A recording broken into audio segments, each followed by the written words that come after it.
What's up this morning, everyone? Welcome. Oh boy. Hello. It's too early. It's too early. There's two of me. Fine Tuesday to y'all. Good to see you. Good to see ya. Good to see ya. What is up? Oh, and bye. Dude, bro, man guy, Chunky Bananas, Bagsy, the Cardboard Samurai, Elf, W. Van House, Strassamore, Timjin.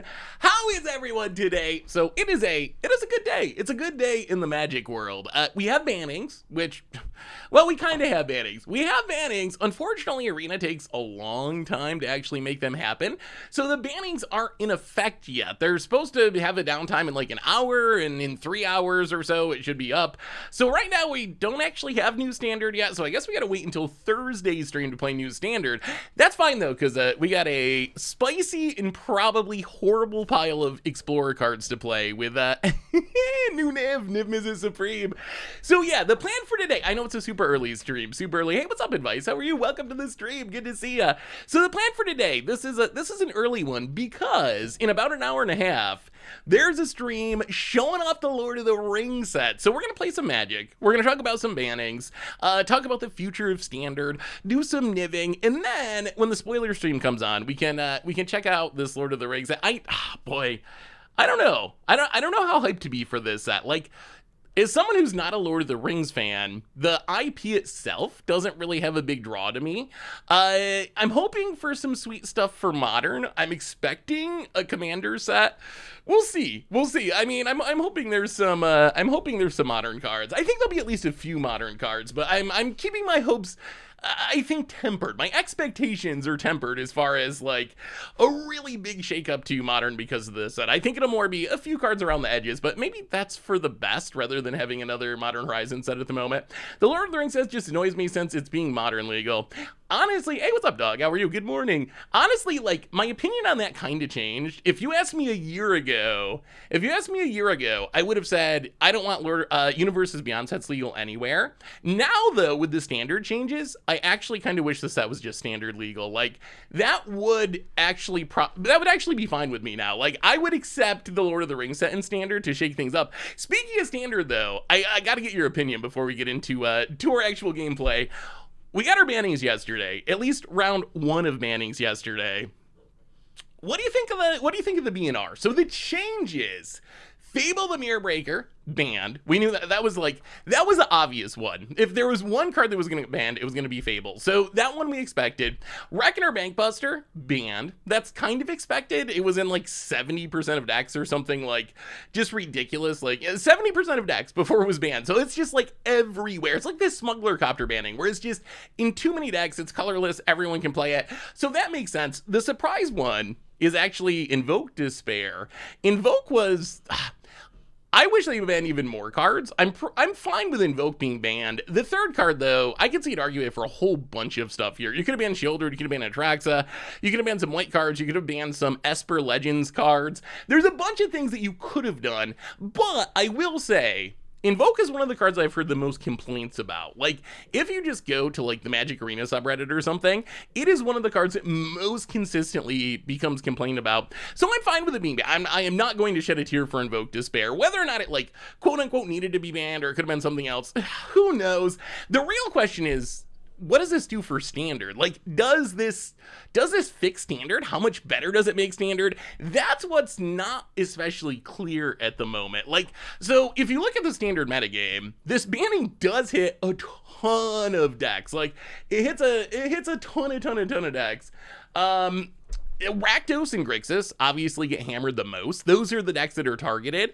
A lot of decks, people are talking about like mono white or like Orzhov, whatever version of white. There's been Boros versions about that being one of the best decks, but that actually gets kind of wrecked by Bankbuster being banned. That's a really important card to those decks. So those decks get hit by that. A lot of decks, all the ramp decks, Atraxa decks, get hit by Fable, any sort of Reanimator deck. Those are going to lose things. I would say the big the big winners here, Esper's the biggest. If there's one deck I'm worried about, just like shooting up to where Grixis and Rakdos is, and hopefully it's not that good and people can tech forward and beat it, but I think Esper is like the biggest winner. I expect Esper to be deck number 1. I think a lot of people play Mono White, and I think Mono White will be good, but I think that losing Bankbuster hurts Mono White more than some people give it credit for. And then you have the other decks that were like the aggro decks that just didn't get hit at all, like Selesnya Enchantments, Azoria Soldiers, Mono Red. Shieldred's still around. I don't think they're going to take and just absolutely wreck anything, but yes, I do think that those are the decks that benefit most. But I'm curious, is it enough? Is it enough? Don't we know what's happening with Aragon talk? We're not going here. Don't talk about mods like that anyway.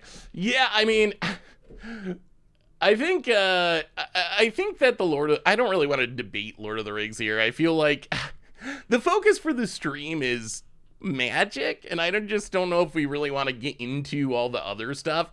I will say, for me personally, I think freaking out over the art on a Magic card is a little, I don't know. I come from a weird perspective when it comes to Magic cards and flavor. Like, I've mentioned this before. When I first started playing Magic, what drew me to the game didn't have anything to do with art and flavor and fantasy. Like, what drew me into the game was the actual gameplay. Like, I could be playing with actual playing cards and play Magic with it, and I would have enjoyed it just as much, because that's what attracted me, was like, wow, this is a very strategically deep game. It reminded me of like poker, but in some ways way more fun than poker. So that was the appeal to me. So when I first started playing Magic, I could not care even a little bit about the flavor, and I've come to enjoy it and appreciate it more as I've been involved in Magic. But for me, I think it seems to me, it seems silly to get upset about the art on cardboard. Like, I don't know, it doesn't impact me in that way. So, but I think it's probably best not to rehash. There's so many places that people are debating this stuff. So there's plenty of places that you can have this debate if you want to have this debate. But I would prefer we talk about bannings and talk about Magic cards and talk about Nivs and all that kind of stuff, rather than just rehashing a debate that's going on social media and Reddit and all those places. So, hope your weekend went well. Yeah, thanks for all the content. I hope your weekend went well, Sleepy Powder Dragon. So anyway, how do you think Standard's gonna be? How do you think Standard's gonna be with these bannings? Like, is this gonna get you to play more Standard? I think that's a big question. Like, hey, what's up, Stone Raid? How are you? Good to see you. Good to see you. Do you think this is going to improve Standard? Is it going to get your interest back in Standard? Like, is it enough? I think that's the question, because remember, compared to the fake ban list from like a week ago or 2 weeks ago, it looks pretty tame, right? Like, if your expectation was that fake ban list, which I was kind of hoping for something similar than that, like, yeah, hit the Rakdos cards, but then hit more stuff too. But if you read this ban announcement and you go way down to the bottom, you'll see it says, we have our first yearly banner restriction announcement August 7th, ahead of Wilds of Eldraine. So here's my hope, is this was essentially emergency bannings. Like, that's what I'm holding out hope for, is these were we gotta fix this problem right now, so ban Rakdos right now, and that the full BNR, the yearly one, will actually have more changes. So I'm hoping that what happens is we see what the meta looks like without Rakdos, and then in August, if we find out Rafine's too good or Mono White's too good, get rid of those cards so we know Eldraine will have a chance to shine. So some of these other sets will have a chance to shine. So that's what I'm keeping my fingers crossed for, that maybe this ban list combined with the August ban list will actually add quite a few more cards to the ban list. But it'll be interesting to see how it shakes out. Unfortunately, we can't really do it today because the banning's a little, just tiny complaint. And maybe I am clueless when it comes to programming. So maybe some of you can help me with this. Why in the world can't Magic Arena have bannings faster? Like, why does Magic Online, the 20-year-old spreadsheet program, have the ability to implement bannings immediately? In Arena, like, we still don't have the banning. It's been almost 24 hours and all that stuff. Like, I really don't understand why the newer client is actually the worst one when it comes to updating bans. Because Magic Online, like, an hour after the bannings, just like sent out a tweet that was like, the bannings are in place. If you were in a league, we refunded rewarded you, and we gave you prizes for the league. Like, go have fun. No downtime, no anything. Just like, here you go, the Bannings are done. It was like they could push a button. But Arena, it's like a big thing. Maybe it's because it's a spread. Maybe that makes it easier. I thought that Arena was supposed to make it easier to make changes, but I know nothing about programming. I'm the worst one. I'm the worst one to ask about this stuff. Reminders! Replay YouTube. This week, find all the old streams, including this one in the future. Normal YouTube. Yesterday, we played some Hogak, quote unquote, in Pioneer for budget Magic. I will say, if you're looking for a budget Pioneer deck that is pretty competitive, I would recommend the Boros Convoke deck. I think the freak out about that deck is a little, it's very Magic-y of us. Us Magic players love to freak out about things. I think the freak out about Boros Convoke is unfounded and unnecessary. But if you want a $100 deck that you can go and just like try to qualify for something with or whatever, I think it's one of the most competitive. It's like an 8-whack deck, and I love 8-whack decks. So it's cool to see that play style come to Pioneer. I actually kind of like that deck. A reminder that our sponsor today is Card Kingdom, and if you need some magical cards, you can get them over at cardkingdom.com/mtggoldfish. Lord of the Rings pre-orders coming soon. Whatever you need, they're gonna have it. So thank you to Card Kingdom for supporting the stream. Otherwise, merch page, tokens, t-shirts, playmats, get away, support the stream and the channel, and the site donations always appreciated, never required. $2 or more. Get your message read on stream. And what are we playing today? So, as I said, standard bannings are supposed to come in the next couple of hours. Maybe they'll actually happen as we're streaming. I don't know. Like, it's possible. It's supposed to be sometime in the next 3 hours or so. So we'll see when the bannings come. But for now, I'm very intrigued by Niv-Mizzet Supreme. Niv-Mizzet Supreme, it's a pretty cool card, and it works really well with Niv-Mizzet Reborn because they care about the same things. They both want 2-color cards. Niv-Mizzet Reborn finds us 2-color cards with a TTB trigger, and then Niv-Mizzet Supreme lets us recast those instants and sorceries from our graveyard. So the idea of our deck is basically, as you can see, it is a ton of 2-color instants and sorceries, with the plan being we like do a little ramping with Growth Spiral, Paradise Druid. Really wish we had Sylvan Caryatid on Arena. Like, that is one of the big things that Pioneer versions of this deck can play, but Arena versions of the deck can't play. But Paradise Druid does an okay job of mimicking a Sylvan Caryatid. So basically, do a little ramping, try to play Nivs, trust that the Nivs are going to win us the game with this huge pile of slightly commander-looking one-of instants and sorceries that we get to use multiple times thanks to our Nivs, and that's essentially the plan of the deck. That is it. That is all. We'll see how good it actually is.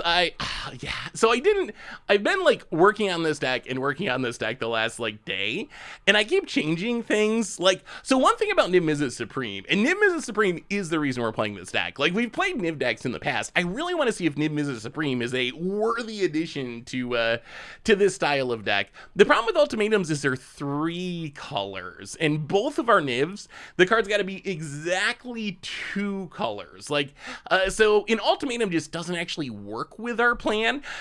There's actually not that many. I want to try building Niv in standard too, but there's just not that many exactly 2-color instants and sorceries. But anyway, let's give it a try and see what happens. Stroplex, welcome to the fishbowl. First time sub, thank you for your subscription. Big soup for you.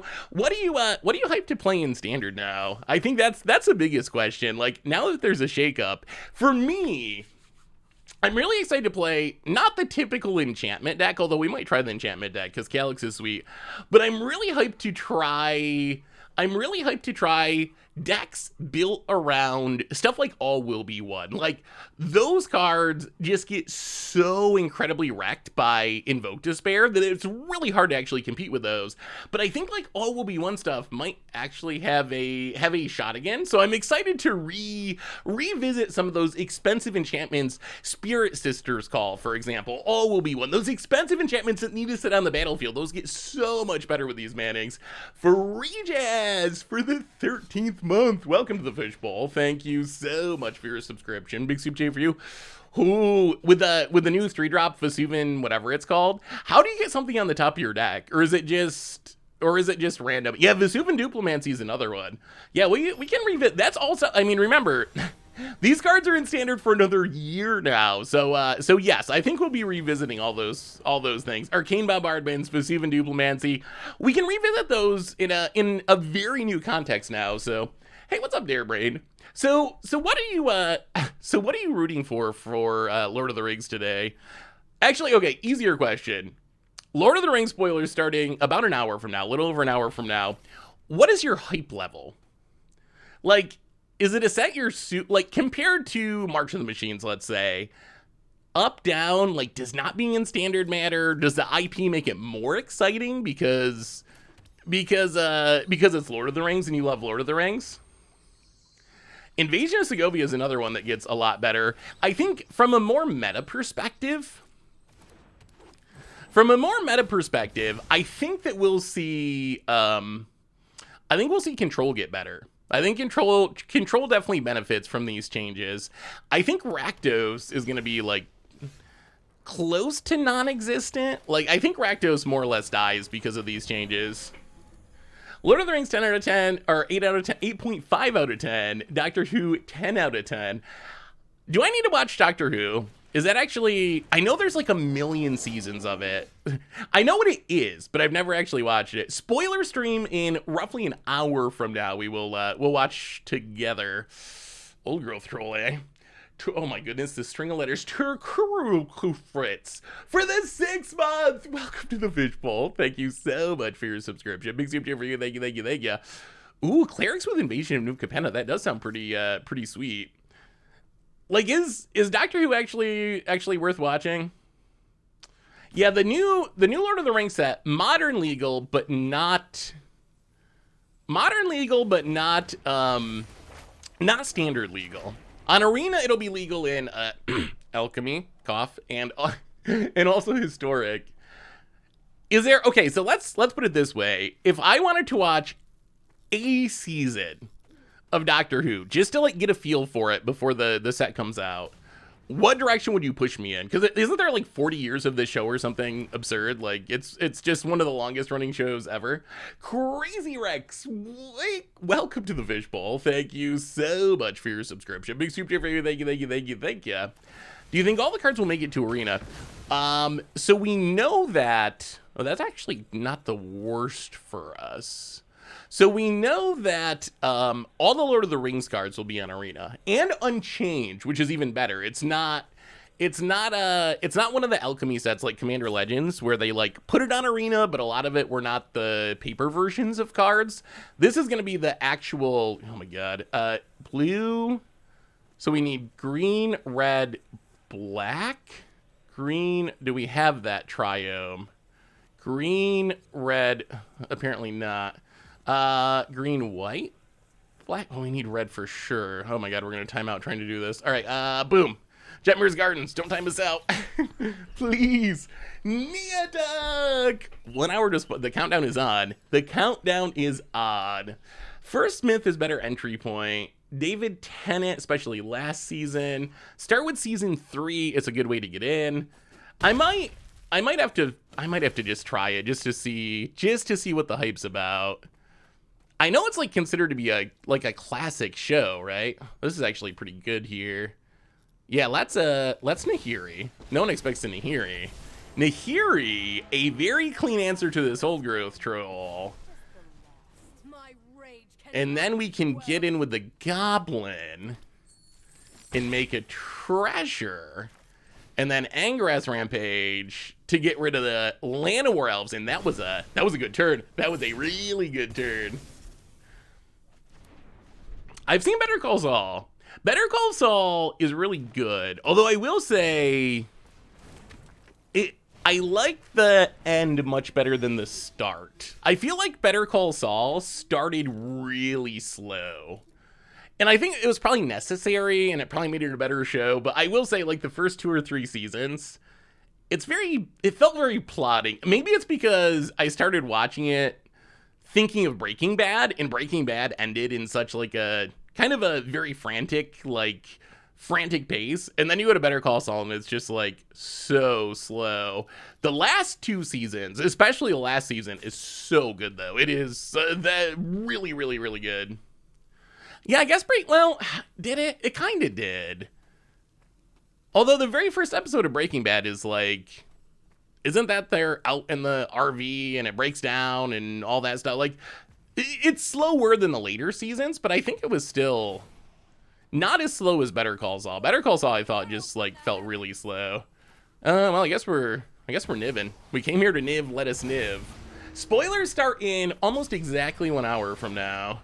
Well, a couple of removal spells. Not the most absurd Niv, but Niv is so big that even if you Niv, draw 2, and have a 6/6 flyer, like, that's still really good. Hey, what's up, Sebby? How are you? Good to see you, good to see you. Yeah, that was my opinion. I thought the first... I really like Better Call Saul. Oh, what is the one that... Succession? Has anyone watched Succession? I keep hearing people talking about that show as, like, Breaking Bad, The Wire, like, one of the best shows of all time. Is it really? I haven't watched it at all. I don't even really know what it's about. I know it's something... It's like Fox News or something? Some sort of, like, media empire family thing? Is it worth it? Is it actually worth watching? Is it actually on the level of, like, The Wire and The Sopranos and the Breaking Bads of the world, like, essential TV watching? Yeah, Niv is old school, back when they actually animated Magic the Gathering cards. So, let's see, we will Justice Strike the Lovestruck Beast. Get that out of there. Go to combat. Gotta kill the Karn. Hit our opponent, make a treasure token. Be nice to find a way to get rid of this Pithing Needle. Opponent blocks. Lance Reddick dying makes it hard for me to watch The Wire. Never watched it, but it feels bad now. Wait, Lance Reddick. Hang on. Oh, okay. Lance Reddick. Who was the other one that died? Omar. Didn't Omar die too? Omar is like... I think there's an argument that Omar is like the best... One of the best characters in the history of TV. Like, Omar is like so incredibly good. I want to say Michael Carter Williams, but I know it's not that. It's something... What is the name of the actor that played Omar? Let's discard and discard. Oh, there's double Niv. Niv Tribal. Niv Tribal assembled. Okay, so... Oh, this is going to be good. We get to play a Niv. Number 2. Turns on the graveyard, and this is where the deck feels so good. Go attacking. Now we can recast, and because most of our deck is instants, we can do this at instant speed. So we just have access to essentially our entire graveyard at instant speed if our opponent does anything, thanks to Niv-Mizzet Supreme, and it is hexproof and multicolored, and that is Mono Green Devotion. Scooping it up. Michael Williams. Okay, that sounds right. Bubbles, I thought Bubbles was a good actor. Yeah, I mean, really, a lot of that show's just so good. If you read the stories of that show, like, a lot of the people in that show weren't even actors. I think one of the best ones was Snoop. If you ever watched, like, the latter seasons of The Wire, Snoop is, like, one of the scariest villains, I think. Like, she's just, like, so cold and, like, oh, it's so good. Apparently, though, she was just someone from Baltimore who met Omar or Michael Williams at a bar, and he thought that she would be good for the part, and he, like, got her into the show. So there's a lot of just, like, random people from Baltimore in the show, which I think really adds to the realism of it. I personally rank The Wire as the best. Like, for me, it is the number 1 show. Breaking Bad's great. Sopranos is great. I don't know. As far as, like, actual good shows, those are some of my favorites. But I have Wire ranked number 1 overall out of all those shows. Wait, did I miss a birthday? Sebby! Happy birthday! Hopefully you were having a wonderful day. I kind of think of those shows as different. For some reason, that's how we get on this topic, is Succession. I haven't watched it yet. I'm curious if I need to. I kind of think of those shows as different. I think of, like, I don't know. I kind of think of comedies as in a separate group than, like, serious dramas or whatever. You know what Fable Band playing Fable. that is us.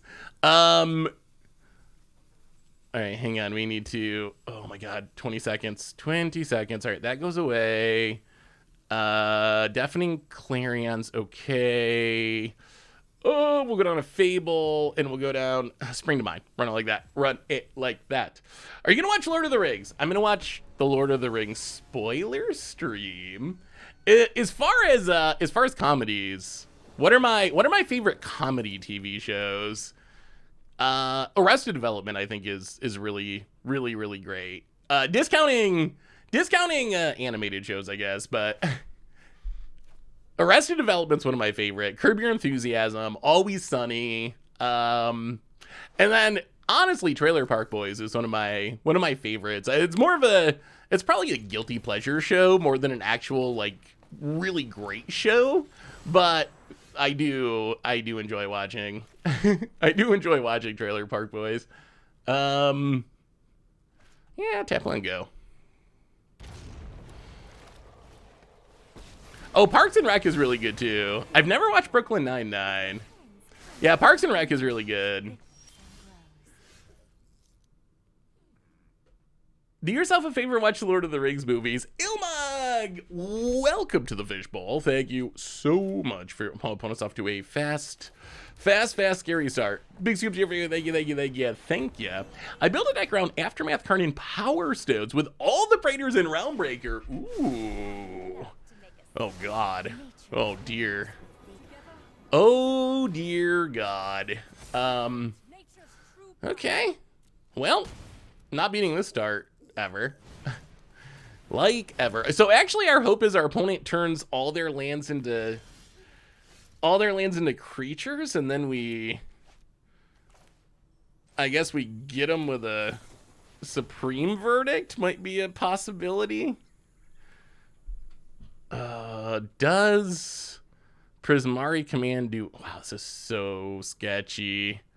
So sketchy. Does Prismari Command do anything here? Not really. We might just be dead. This is just such a brutally fast start. I forgot how good Nis is. Nis is kind of ridiculous. All right, go ahead, opponent. Karn Praetors. I do love Realmbreaker. Realmbreaker is just such a neat card. Ooh, Third Path Iconoclast. That's spicy. That definitely looks super spicy. I like Karn quite a bit too. I think Karn is still kind of a sleeper card. I haven't tried it in a Realmbreaker deck though. Yeah, it looks fun. That looks super fun. I would probably like the books. I mean, so I saw the Lord of the Rings movies like 20 years ago. So that's a thing, or like I don't know how long ago, like a long time ago. So I have seen them before. Wow. Oh yeah, this sure mono green. Sure. Yeah, very good. Have you ever watched Psych? I haven't. Is it good? Audiobooks. So I could do that. I like podcasts. I should probably listen to more audiobooks over podcasts sometimes. But I could see trying that. I don't know. I don't know if I'd enjoy it or not, honestly. The movies are, speaking of slow, the Lord of the Rings movies make Better Call Saul seem like, I don't know, seem like a 40-yard dash. It's just, oh boy, they're so, from what I remember the Lord of the Rings movies, they're just really slow. Like, too slow for me. Mono white Atraxa. Ooh. Interesting. That's spicy. How are we fixing our man? Oh, Timeless Lotus. Timeless Lotus is a cool card. Yeah, it's definitely that's a spicy take on Mono White Zummy. I like it. Atraxa is one of the strongest cards in Standard if you can cast it. Just the first one is slow. I don't know, it's so slow I never made it to the second one. Actually, I don't remember.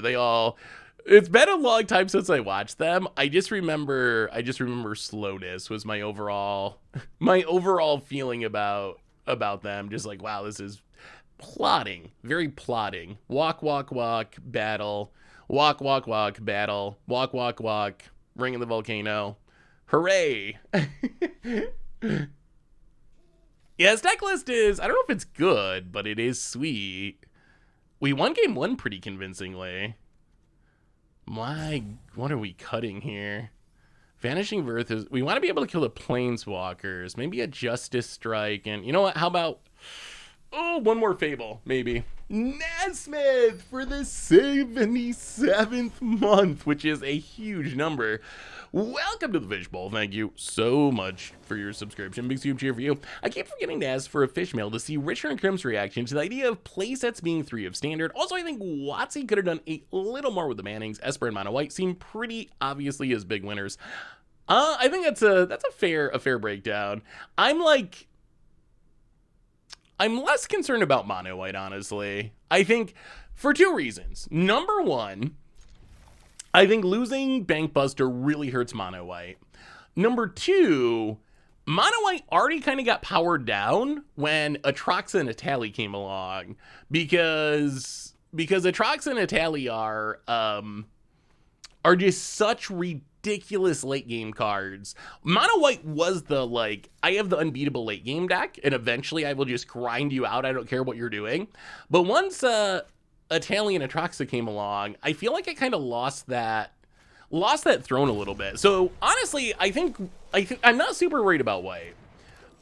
Esper, on the other hand, I am concerned about Esper. I think Esper has potential to be like really, really good. We are currently not playing standard simply because Wizards has not implemented the ban list yet. They have not implemented the ban list yet, so we are playing non-standard for that reason. We could kill the Mystic. That's probably not worth it. Let's just... Oh, how can we do this? We can grow Spiral into Niv. That's kind of cute. I don't know if it's... we can kill the Mystic. Maybe we do have to kill the Mystic. You know what? Okay, I think we do. Feels bad, but I think we do kill the Mystic. Kill the Mystic, play the Trio. Tap lands 4 days. Puntologist! Welcome to the Fishbowl. Thank you so much for your subscription. Big scoops here for you. Thank you, thank you, thank you. What are the chances you get a mullet? I mean, I was wondering if I should get a haircut. I don't know if I could go full-on mullet mode, though. That might be too much, even for me. Do you think I could pull off a mullet? I guess that's the question. Could I successfully pull off a mullet? Play the land, crack the land. Nepres, welcome to the Fishbowl. Thank you so much for your subscription. Big soup for you. Yeah, we're early because of spoilers. Yeah, I considered playing on Moto instead today, but because we have spoilers in an hour, I didn't think we'd actually be able to get through much of a league, so I figured Arena's easier because it's just a ladder, so you can kind of scoop whenever the spoilers start. Sort of have a mullet. Do you think I could do it? What do you think, chat? Maybe we should do a poll. Maybe we should do should we do a mullet poll? Maybe that would have to be a charity thing. Maybe we need to do a charity mullet stream. I'm actually not sure what would cost more between how much would you have to pay for me to shave my beard versus how much would you have to pay for me to get a mullet? The beard would probably be more expensive, but I think it would actually be kind of close. Would you do bags? Mullet bangs? I mean, I think if you do a mullet, you gotta go all the way. Yeah, I trim the beard every once in a while. It gets a little mountain man-ish, maybe. I don't know the best way to... Well, let's play a Niv, although... We get to play the Niv. We have a Vanishing Verse.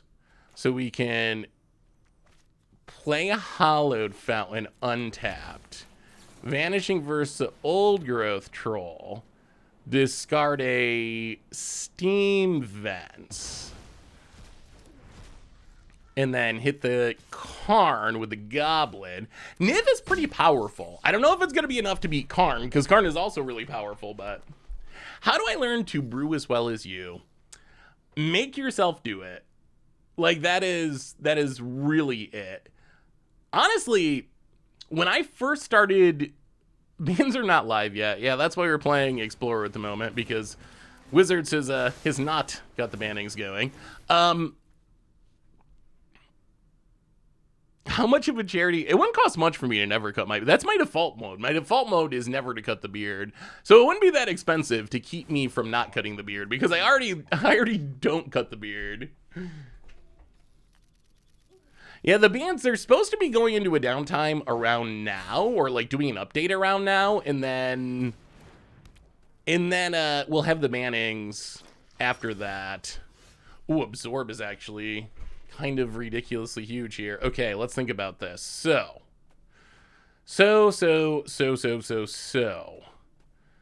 Okay, so we can kill the Karn or the Kiora. If we could get rid of this Love Struck piece, then we could kill both. All right, I think what we do... Oh, this mana makes my brain hurt. So... We need... we need to discard that. Okay, so... Green... Blue... White... White, blue... Grow Spiral from the graveyard. Discard a Fable Passage. Draw a forest.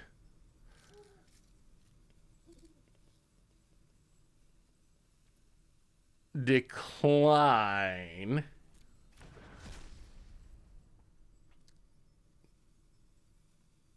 One, 2, 3, 4, 5, 6. Go to combat. Yeah, let's kill Kiora. This feels awkward, but I think we kill Kiora. Kill Kiora. So hopefully our opponent can't even cast the Reckoner Bankbuster past the turn. Land. Still not enough. 1, 2, 3, 4, 5, 6, 7. So they can't actually cast the Reckoner Bankbuster. Or the, not the Bankbuster, the Cityscape Leveler. About it. Oh, you're right. We didn't leave up the... After all that, we didn't leave up the right mana anyway. Sky Sovereign. Well, we will absorb that. Oh, Niv's going off. Niv's going off. Niv's going off. Counter it. Out of here. Got it in the graveyard for flashback next turn. Opponent can't attack. We draw a Fable, which isn't great. Well, go to combat. Hit you with the Niv.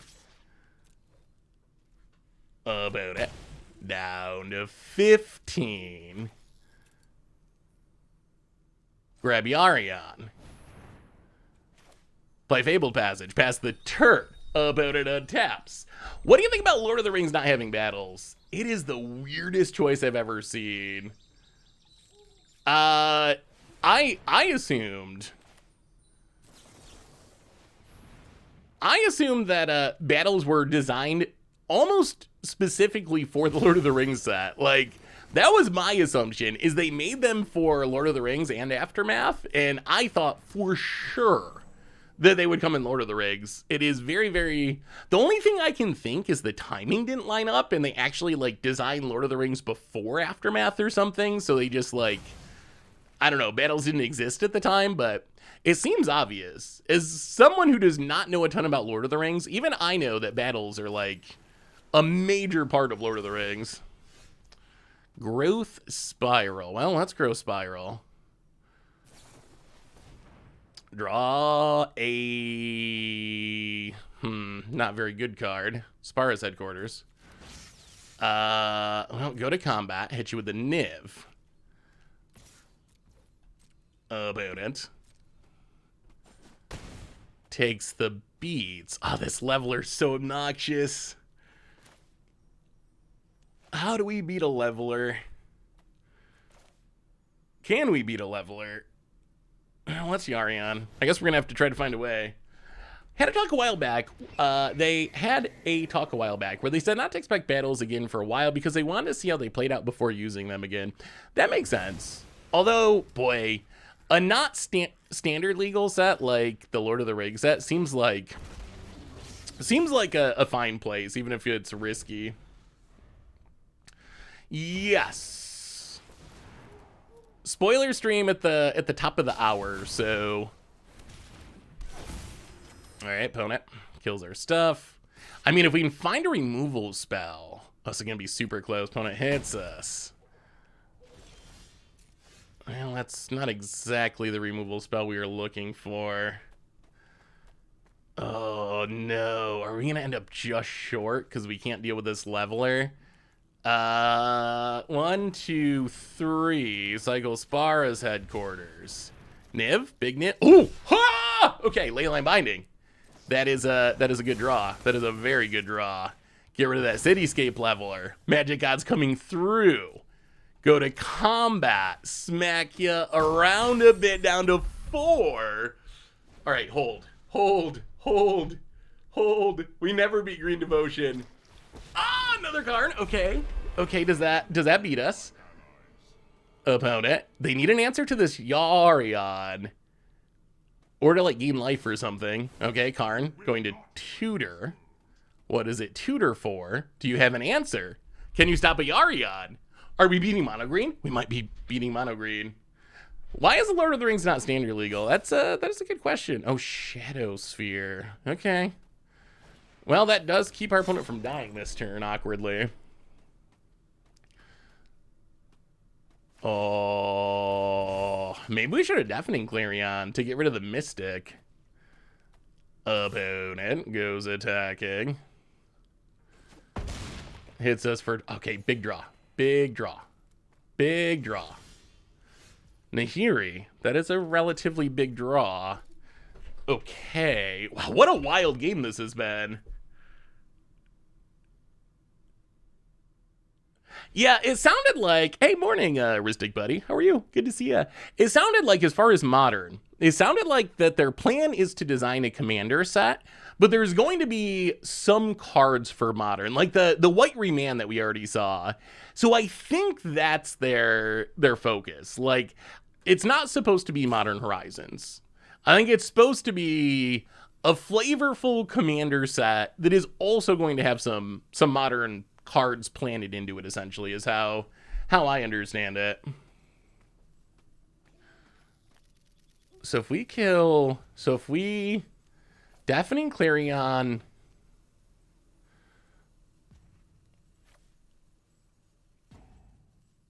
the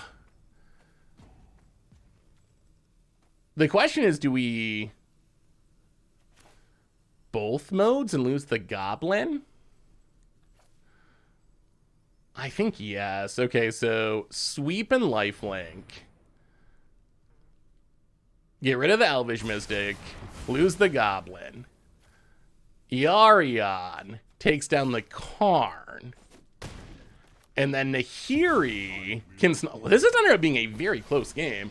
The Mike Arnold for the 76th month. And also Bladergar. Bladelygar for the second month. Big scoop cheer for both of you. Thank you. Ooh, entering maintenance soon. See, they're about to do the updates. Opponent. Oh, growth troll. Hey, what's up, Daniel? Good to see you. Honestly, I wish Modern Horizons was more like MH1 than MH2. There were like, what, 2 problem cards, 3 legit powerhouses. The rest were unplayable lower tier stuff. Yeah, I think that is a better power level. Like, I would prefer the MH1 power level to MH2 power level personally as well. Ooh, okay. Okay, that's a Niv. That is a Niv. Oh, please be good. Come on. No whiffing. That is probably our best draw, though. Niv. Oh, well, that's a Rev. Okay. Oh, that's awkward. They're all Azorius. Well, we're still going to take the Rev. Take the Rev.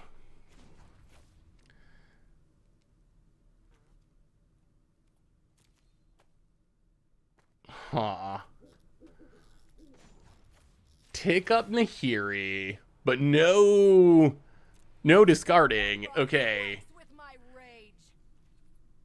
You know, I think we just pass. Oh my goodness. Sphinx's Rev in 2023. It is about to happen. About it. 1, 2, 3. 1, 2, 3, 4, 5. We can draw 6 and gain 6. MH2 was a power level mistake. I really dislike what MH2 did to non-Pioneer Eternal formats. It's the reason I've never bothered to look at any Eternal formats that use the monkey.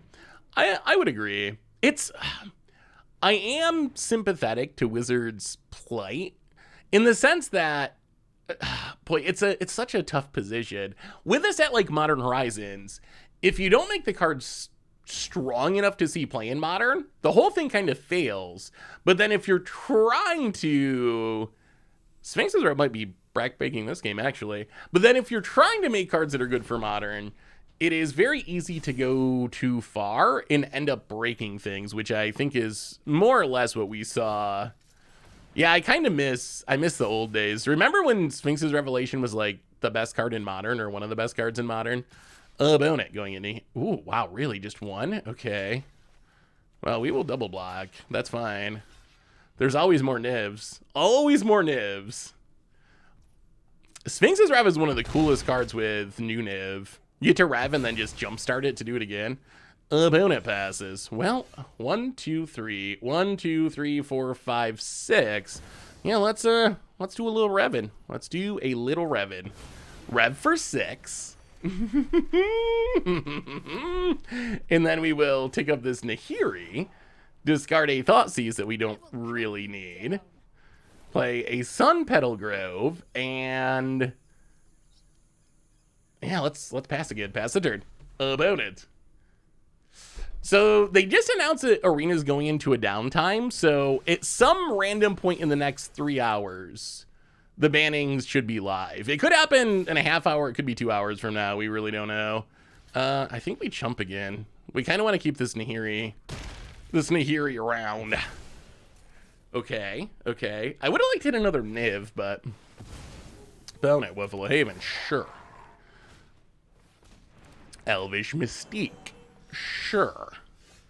There's a Binding. Well, snipe the Old Growth Troll. Get that out of here. Paradise Druid. And also Paradise Druid. And also recently banned Fable the Mirror Breaker. And play the Swamp. And I like where we're at. Pass the turn.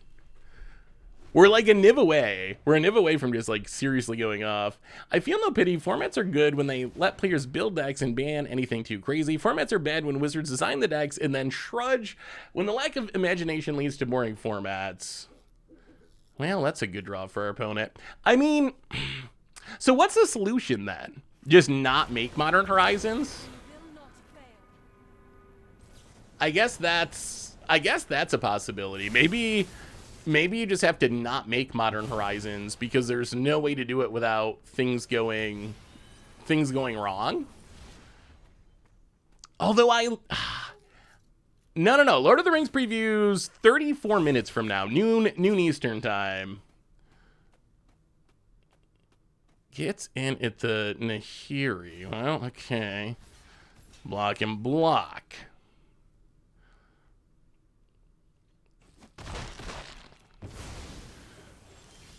Ooh, okay, that's a Niv. We'll discard Dire Strand. Actually, that can kill a Nykthos. Do we even care about killing Nykthos? 4, 5, 6, 7, but they get 2 lands. Probably not worth it.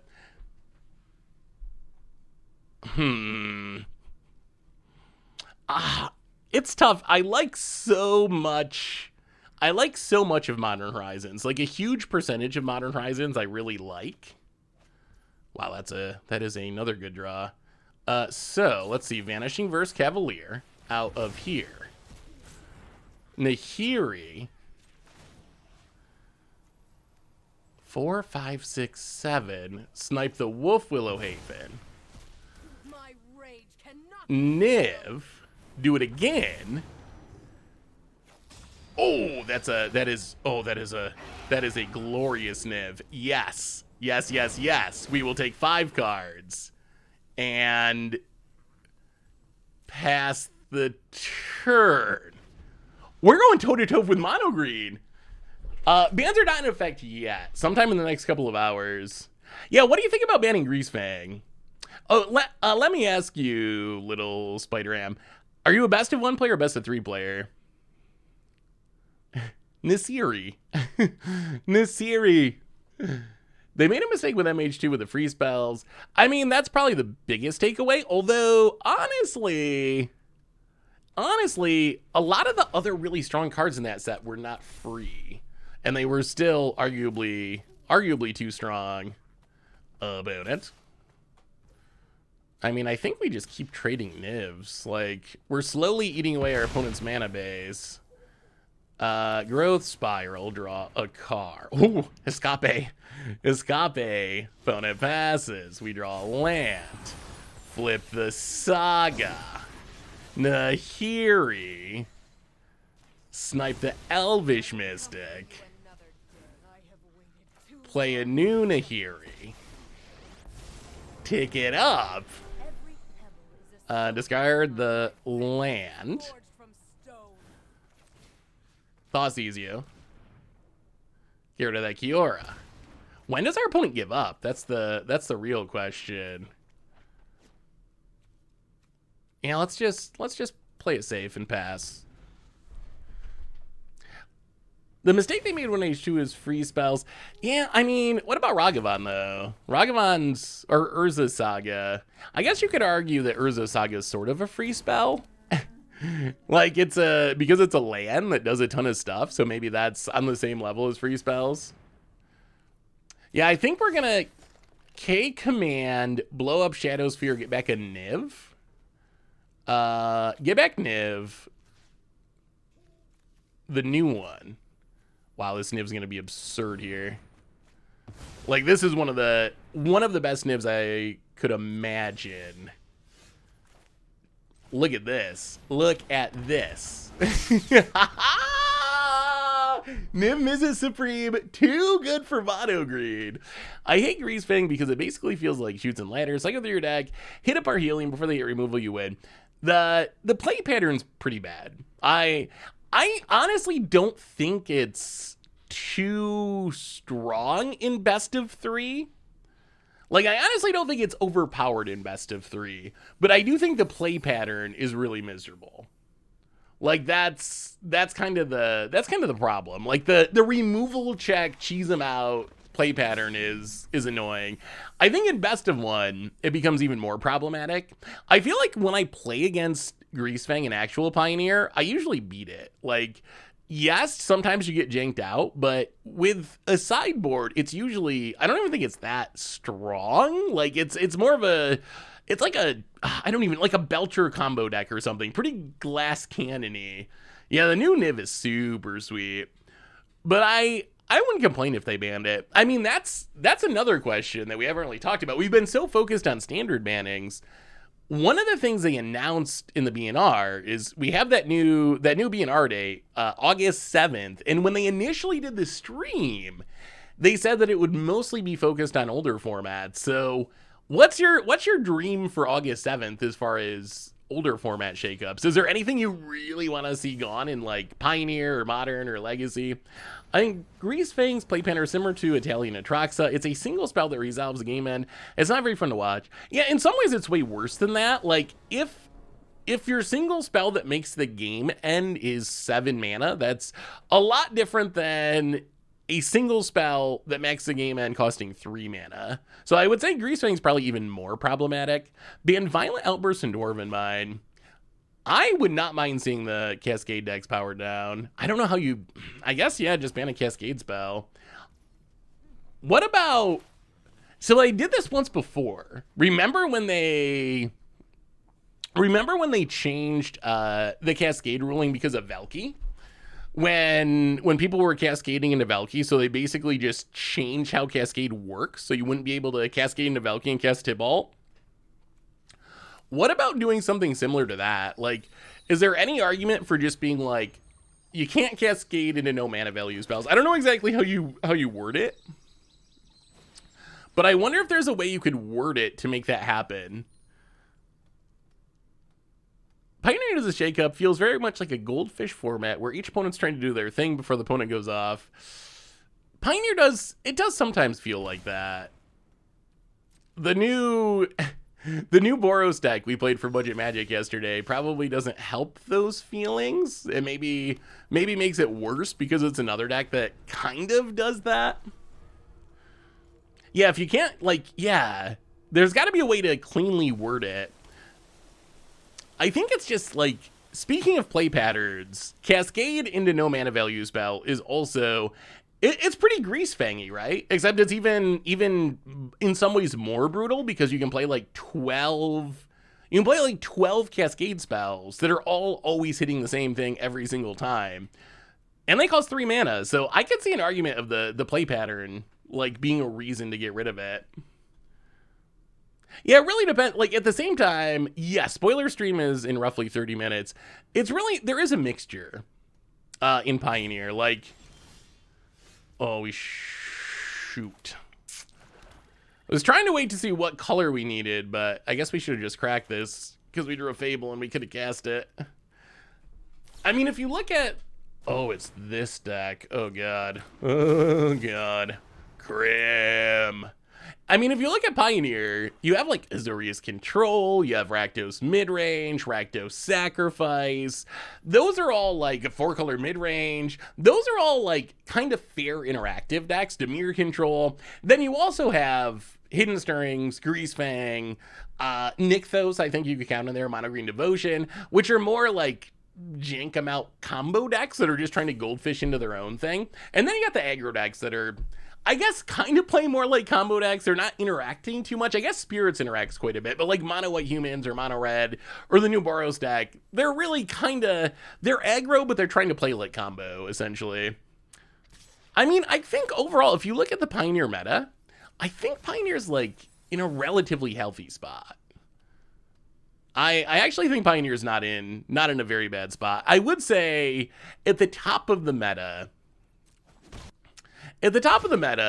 Rakdos is a huge percent for an older format, and Nykthos, I do not enjoy playing against Mono Green Devotion at this point. So I could see an argument for like shake-up bannings of something from those decks, but overall, like, I don't know, it's pretty diverse. Yeah, there are some goldfishy decks, but there's also some interactive decks. There's aggro, there's control, there's combo. Like, you kind of get all the different play patterns. So I actually think Pioneer's in a relatively healthy place.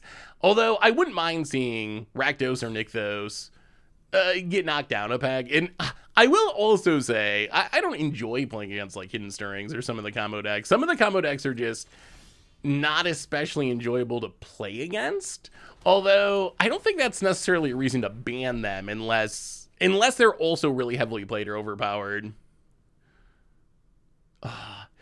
Adding cards to Pioneer, it really scares me. When are the bans in effect? Sometime in the next couple of hours. A message popped up that they're going into downtime. They said it'll take up to 3 hours, but they always say that, so who knows, I guess. But sometime in the next couple of hours, it should be updated. Ooh, the update download started here. Ooh, so hopefully sooner even. Yeah, I would rather see, like, if I had my choice, I would just ban Karn. Personally, I'm a Nykthos fan. Sadly, if you look at, like, the Pioneer meta, there is only one really good Nykthos deck, so the only time you really see Nykthos is in Mono Green. But I actually think that Nykthos allows some really fun things to happen.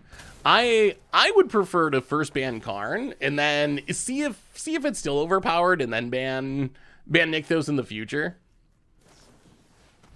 I love like Mono Red Devotion, Mono Blue Devotion. Like, the bad Devotion decks are good enough that you can, like, play them and, like, win some games with them. They also do really unique things, and they're certainly not overpowered. And without Nykthos, those would not really be an option. Like, Mono Blue Devotion or Mono Red Devotion without Nykthos, I think it's so much worse. But, I mean, I guess that's how Magic works. Like, people, especially competitively, they figure out the best thing to do, and then everyone does the best thing instead of doing the fun thing that you could do with those same cards. Well, I guess we gotta block this Thieves Guild Enforcer. About it. Yeah, I don't think I ever beat Rogues. It just doesn't happen. I feel like Karn makes the Mono Green deck really difficult to beat. Like, the ability to just toolbox whatever piece you're missing out of your sideboard solves a lot of the problems that mono green would have. Like it's the get out of jail free card essentially. That's how I think of Karn. Like whatever thing your opponent has that is going to stop your game plan, Karn can get the answer. If they have a damping sphere to shut down your Nykthos, you can get a Haywire Mite. If they got a threat that might win the game, you can get a Pithing Needle or a Cityscape Leveler. Worst case, they're too far ahead on board, you get an Azeka's Chariot or a Sky Sovereign. So it just kind of like, it solves every problem, which I think that's a bit too good, maybe. Ugh.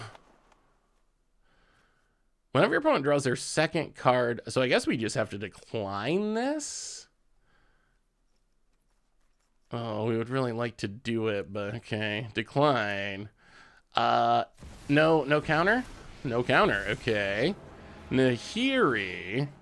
Snipe the Thought Thief. Play the Savvy Trio pass the turn.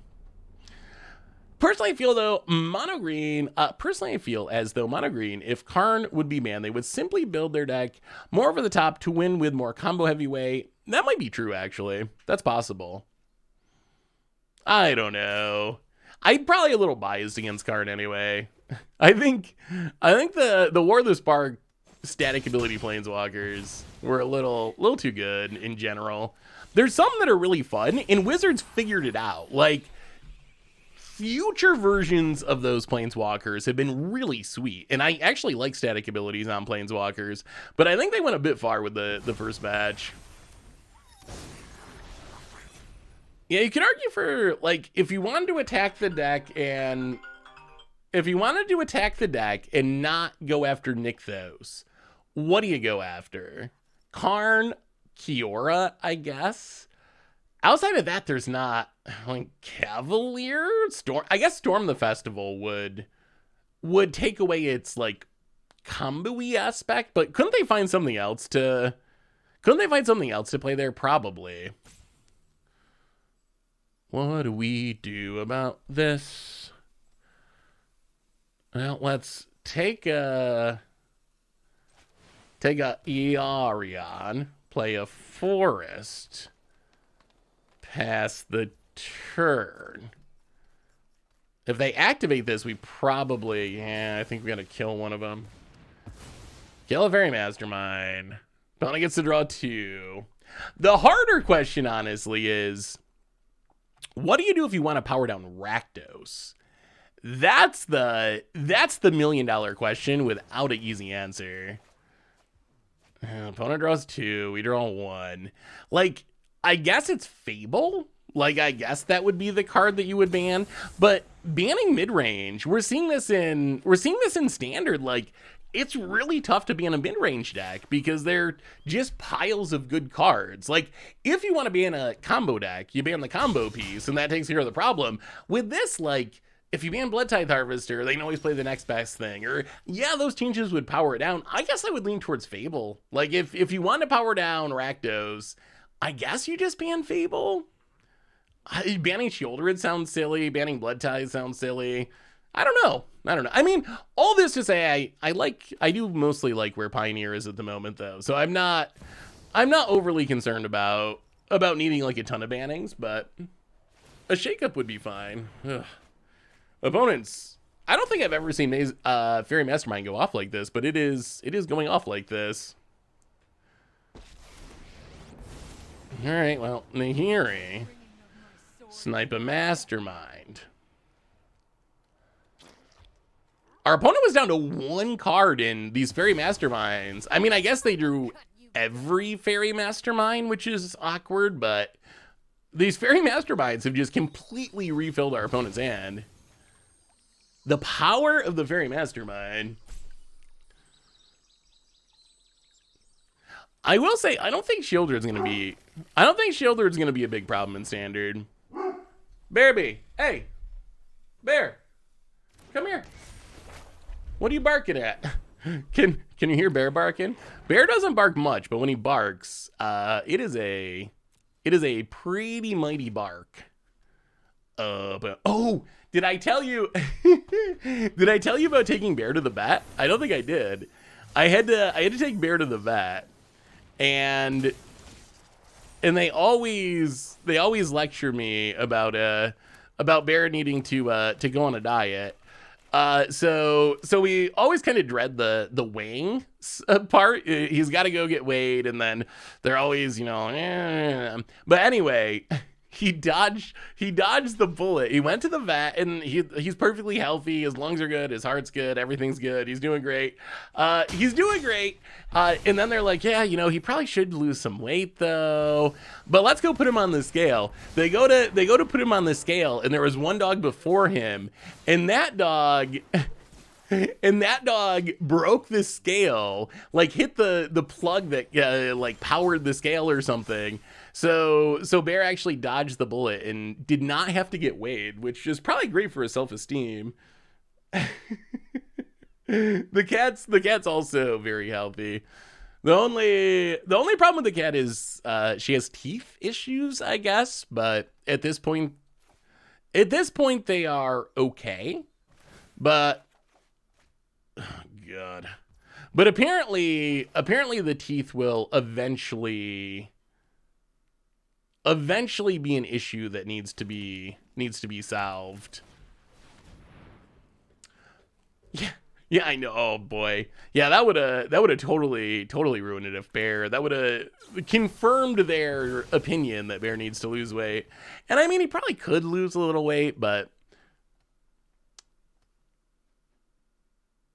the cat is CC.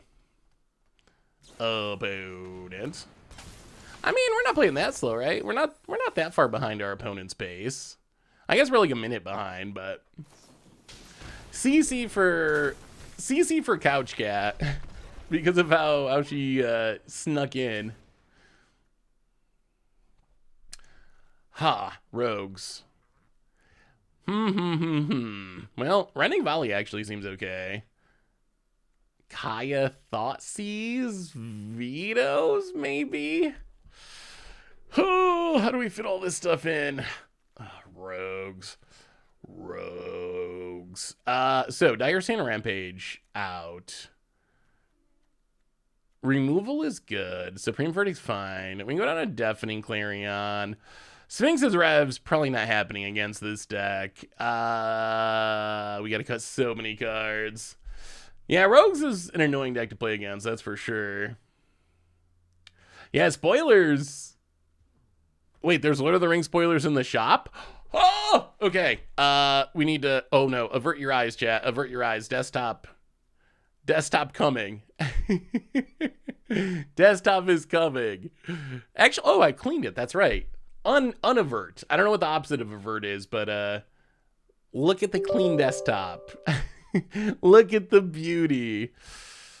Yeah, the stream shouldn't be starting yet, right? I will. It's not running. Oh no. Did we destroy everything?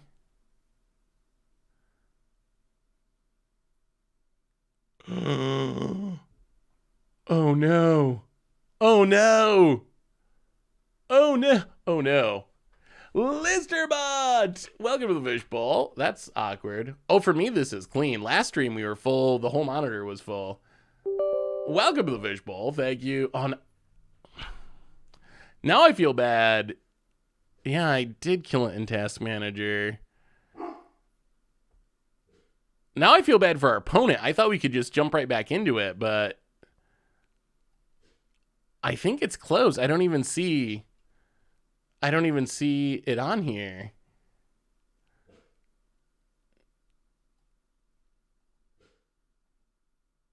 Oh no. Well, maybe that's all the arena for the time being. If I got to restart my computer to do it, that would crash the stream. So I guess that's probably not an option. Chat. I blame you. Oh. Okay. Fourth time. Maybe the charm? Okay. Maybe it's just arena things. You never know with arena. Yeah, isn't that a beautifully clean desktop? Hey, what's up, Bear? Salt 2. Oh, that's a That's a thumbnail for a upcoming video I'm working on.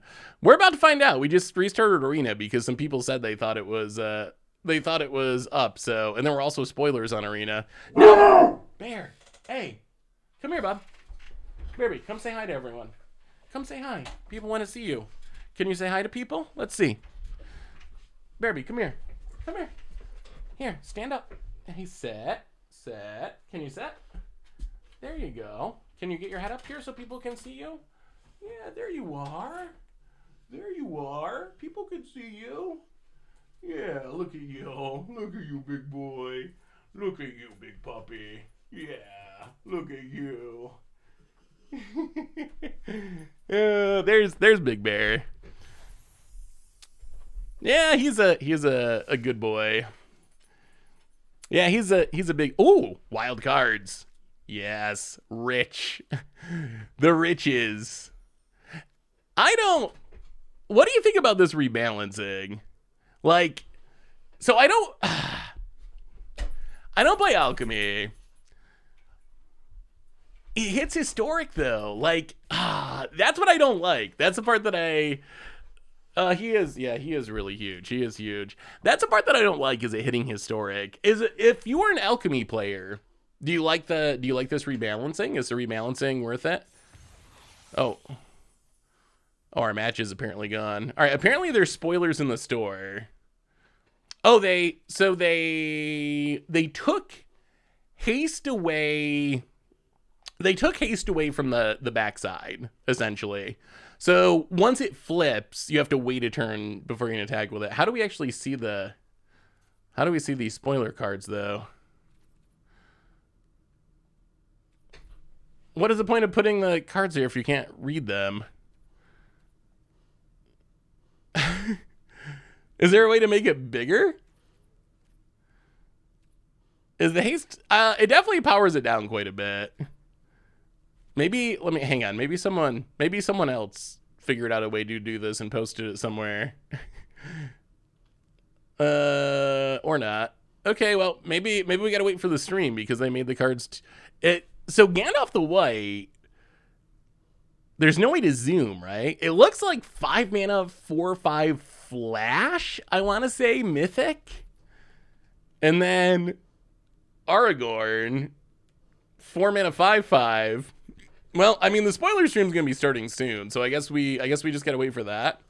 I think they did do that on purpose. Sneaky Watsy. Sneaky Watsy. Yeah, I got the stream up. There's a 9-minute countdown on, so I don't think we're gonna watch the 9-minute countdown. But once they actually start the stream, we'll jump over there.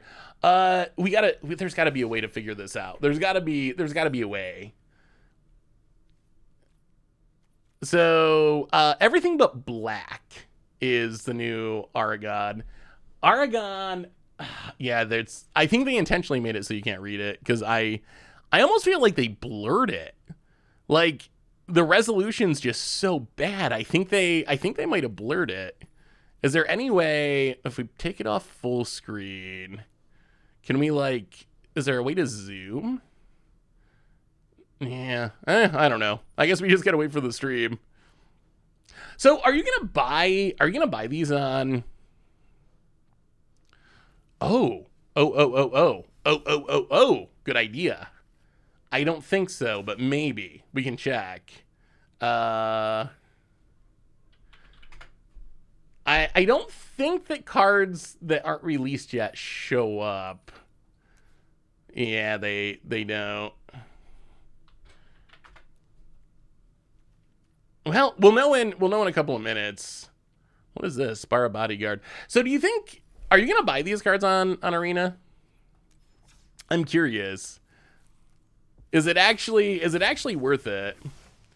Yeah, I think I put it in historic, but I can double check. I think we are set to historic or alchemy, which would be a format it was legal in.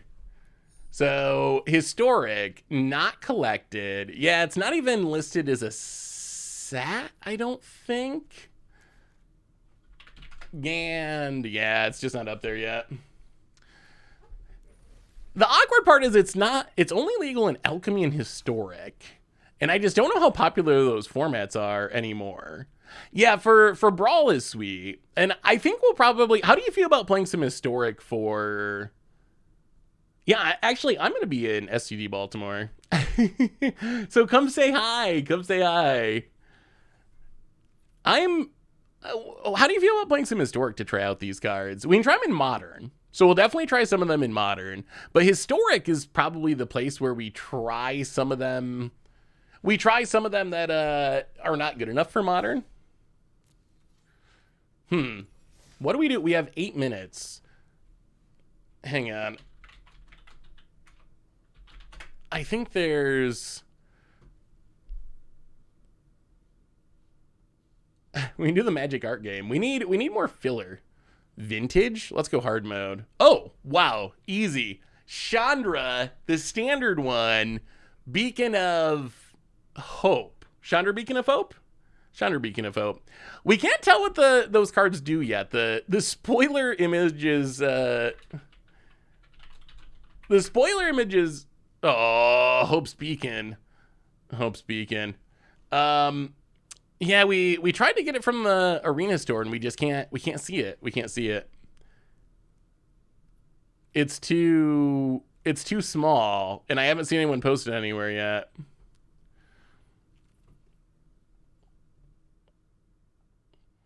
Bacon of Hope. Chandra hopes bacon. Who isn't hoping for bacon? Rakshasha. I want to say Death Dealer, but maybe it's... Yeah, I think it's Death Dealer. Oh my god, Rakshasha? That can't be right. Whoa! Whoa. Oh no. Okay, there's a Kiora. I see Kiora. Looks like Eldrazi set. That looks like kind of like Eldrazi tentacles. No idea what the card is though. Bacon is overrated. Bacon's pretty good. What comes in the bundle? Grasping Tentacles.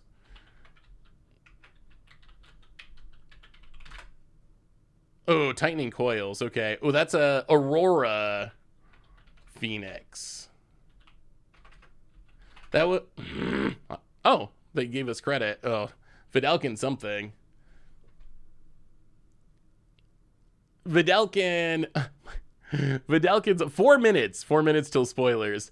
Turns out that they nerfed Kumana by taking haste away from etchings. I noticed that.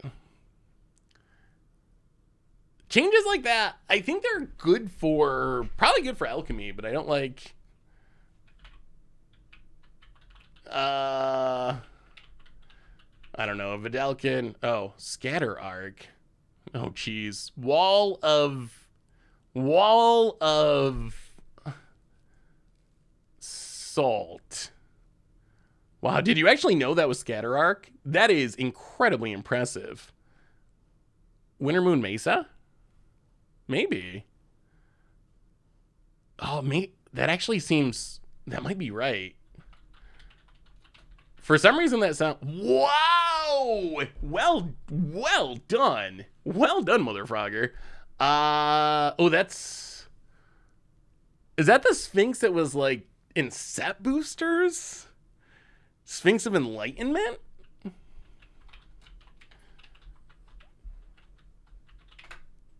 Yes. Oh, God, no idea on this one. Wait, is Gandalf a... We have text? There's text on it? Oh, wait, hang on. Is the text up somewhere?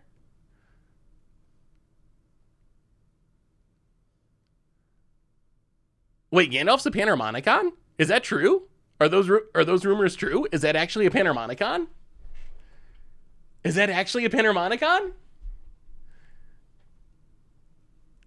Snake Boil. Yeah, I have no idea. Snail. I don't think there's any snail cards. Molten Worm. Engulfing Eruption. These are hard.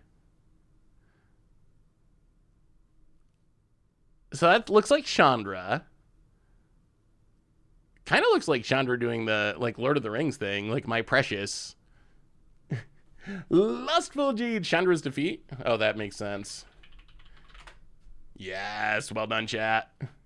Oh, Portal 3 Kingdoms, burning of Zeng. God, there's no way I'm gonna spell this right. It's a wildfire, burning of Zengi. There's no way I'm gonna spell it correctly. Burning of XIH and wait, can you post the text again? I missed the text. Where did you get the text from? Free mind graph. All right, let's see if this is actually correct.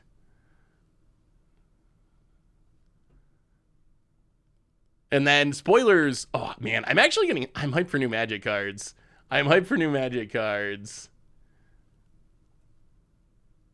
So there's Aragon. So let's see if this text is correct. Someone posted the text in chat. I see the Aragon text. So apparently, if this is correct, let's go back to this. So new Aragon. Unconfirmed because I can't see it, but someone else says they can. So 4 mana 5/5. When you cast a white spell, create a 1/1 white human soldier creature token. When you cast a blue spell, scry 2. When you cast a red spell, Aragorn deals 3 damage to target opponent. When you cast a green spell, target creature gets +4/+4. That actually seems pretty good, right?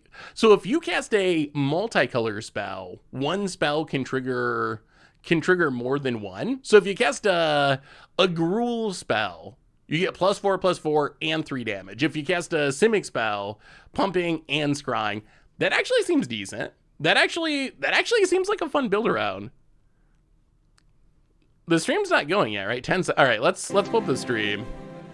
Here we go. Spoiler time. Spoiler time. Here we go, chat. Here we go. How's the audio levels? Has come to Magic the Gathering. Can you hear me? Can you hear me all right compared to visit places you recognize compared to WotC? Oh, here's the screenshot. That pleasant corner of the world in which hobbits plied their way. Gandalf the White. You can cast legendary spells and artifact spells as though they had flash. If a legendary permanent or artifact entering or leaving the battlefield under your control, draw. It is a Panharmonicon! 5 mana flash gives your stuff flash. Panharmonicon for legends and artifacts. But not yet dead. That also works with them leaving. Wow, that card's ridiculous. And battle valiantly for the fate of Middle-earth. Okay, I'm now officially hyped for this set.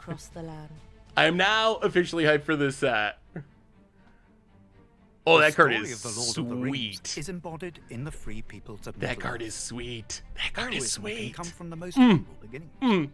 And beginnings don't get and it works with death triggers. Being a gardener in the Shire. Okay.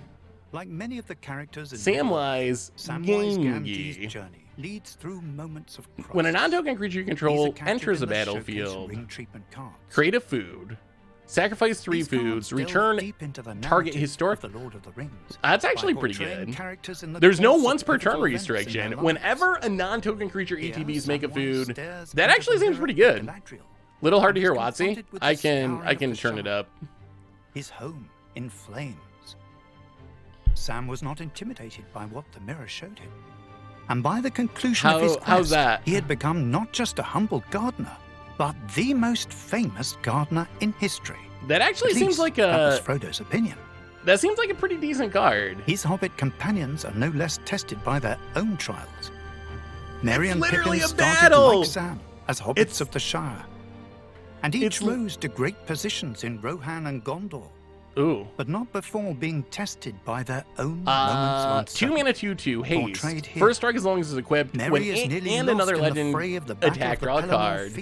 Pippin, 2 mana 2/2 Vigilant Sword. Tap. Target creature you control gains protection from the card type of your. Ooh. In Middle-earth, oh, that's actually pretty good. Protection Protection from card type. I don't know why they didn't do battles. Even lords may be tested, as it protection was from card type is in the Third strong. Age. Like that gets you through creatures. It protects from removal. United in one last attempt to defeat the Dark Lord. Oh my god, these cards. Oh, that's so many cards. And while some came through their trials triumphant, Aragon was right. That card is Aragorn is really strong. That's going to be a really popular commander card. I don't know if they can make it a modern. It's probably too slow for modern. Bromomir. 3 mana, 3/3 vigilance. When opponent casts a spell, if no mana was spent to cast it, count. Ooh, achieving some good thing. That one's for modern. These that's a modern hate card. They're so fast with these spoilers. That's a modern hate card. Indestructible as long as you can. Elves. How do we even read these? 3 mana, 1/4. When you cast a spell, it targets it, put a counter on it. When you cast a spell, it targets a creature you don't control, deals damage equal to its powered up to one target creature. Subtle Yes, and quick to Gandalf, anger, our new flashy Panharmonicon.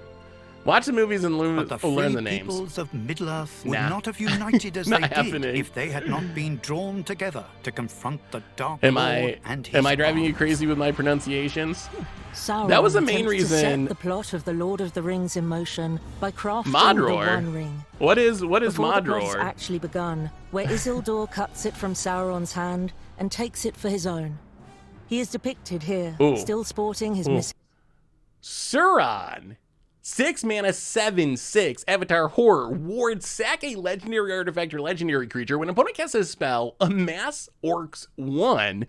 Whenever an army you control deals combat damage to a player the ring tempts. What? And when the ring tempts you may discard your hand and draw 4 cards. Amass Orcs 1 army. That's a new card type. That's a new card type we haven't seen. Fell under the dominion of the One Ring. Amassing Orcs under Sauron's great shadow. Wow. And they're course, just like dumping this entire set. Sorcerer, Which Ring King Wraith, of Lord of Angmar? Nazgul, a spear of terror in the hand of Sauron, the Witch Whenever King one of her himself. creatures deal combat damage, each opponent sacks As a the creature war of that the dealt ring combat unfolds damage to between this these turn. The two ring tempts you. implacable Discard a factions, card. It gains great indestructible. commanders arise on both sides. This set actually seems powerful. The commanders in this set each come packaged with a deck geared to their particular abilities. This set's First looking up, really we good. have AoE, Shieldmate, strong and stern as steel. These are the ones we saw the leak of, the AoE Commander strikes Precons. quickly and powerfully at the enemy. Armies are a combines thing, the aren't heroes they? of Gondor and Rohan into a force capable of What do you think overpowering of any opponent with sheer. What do you think of adding new creature types like orcs, hobbits? Like, is there any argument for making them the magic version? I guess wizards will just never go for it. But partner with Sam. When it attacks, if you gain 3 or more life this turn, the ring tempts you. Then if Frodo is your ring bearer and the ring has tempted you 2 or more times this game, draw a card. They really want the ring mechanic to do something. Or like, would it be better if instead of halflings, they were hobbits? Because then you could have your Lord of the Rings cards synergize with old Magic cards that are similar. Like, do you think that would be better? Or do you think orcs was probably not the correct example? How about halflings? That's probably a better example. Like, do you think it would be better if you could synergize with old creature types, or is it better to have brand new creature types? Council that drove Sauron out of Mirkwood, and this deck has that same power and more. Commander format relies on diplomacy. I'm cool with the types as long as they're distinct. Kithkin and Hobbit, Snakes and Naga. Yeah, if they're too similar. On the votes of other players. Luckily, whichever way the vote goes, that new Gandalf is like the sweetest card we've seen so far. Lord of the Rings. They really need to pull down the pace on these spoilers. Like, this happened. Creatures back from the graveyard. This happened last spoiler season too when they did the intro video. They just went so fast that it's really difficult to actually read the cards. The Dark Lord himself was diminished, but not destroyed by the loss of the One Ring. So and his armies will rise again. So chat, Sauron, is that like the big bad of Lord of the Rings? Like that's the Nicol Bolas or whatever, the Eldrazi. Is that how we think of? So I don't know Lord of the Rings that well. But is that the basic idea? Okay, so that's the big bad. Oh, Sauron had the ring. Chief treasure is his cooking gear. Can create food tokens. Use them to restore life or have Sam's unique What do you think of the flavor flavor of the card so far? Like, is Sam making food tokens, does that line up with what Sam should be? The advantage Sauron of Mordor is in evil its sheer number of incarnate. servants. Amass is a returning mechanic, but with a How many Middle-earth gifted twist. for you to watch all the Lord of the Rings extended movies and strengthen an army of fearsome If I was orcs. gonna do it, I'm gonna make y'all do it with me. But of course, We'll do, if I have to watch them all, we're gonna do a watch party, and we will all sit there for 45 straight hours. Take the week off of work, cancel school. We'll say the ring This card I think is really good. Bromamir, Warden of the Trove, 3 mana. I wish it was 2 mana. It really should have been 2 mana. But 3 mana, 3/3 Vigilance. When your opponent casts a spell, if no mana was spent to cast it, counter it. This would be the hate card to deal with the Cascade decks in Modern. But at 3 mana, I don't think it works because it's going to be play draw dependent. Like if your opponent's on the play, this is going to be too slow. If you're on the play, it's going to be fine. If it was 2 mana, I think this would be at least a Modern sideboard all-star. At 3 mana, This continues at 3 each mana, time I'm the a little ring more tempts you skeptical. Until the ring has all 4 abilities. The ring gains these abilities even if you have no creatures.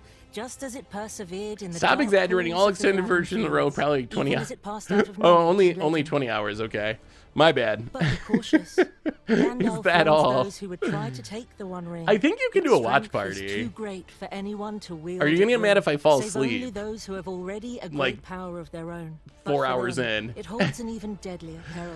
Yeah, if you have a Do mana you door, have it gets the power better. to master the one, or will it master you? I don't know if I like the ring mechanic or not. I'm still on the fence. Oh, Lord of the Rings is a quintessential fantasy story.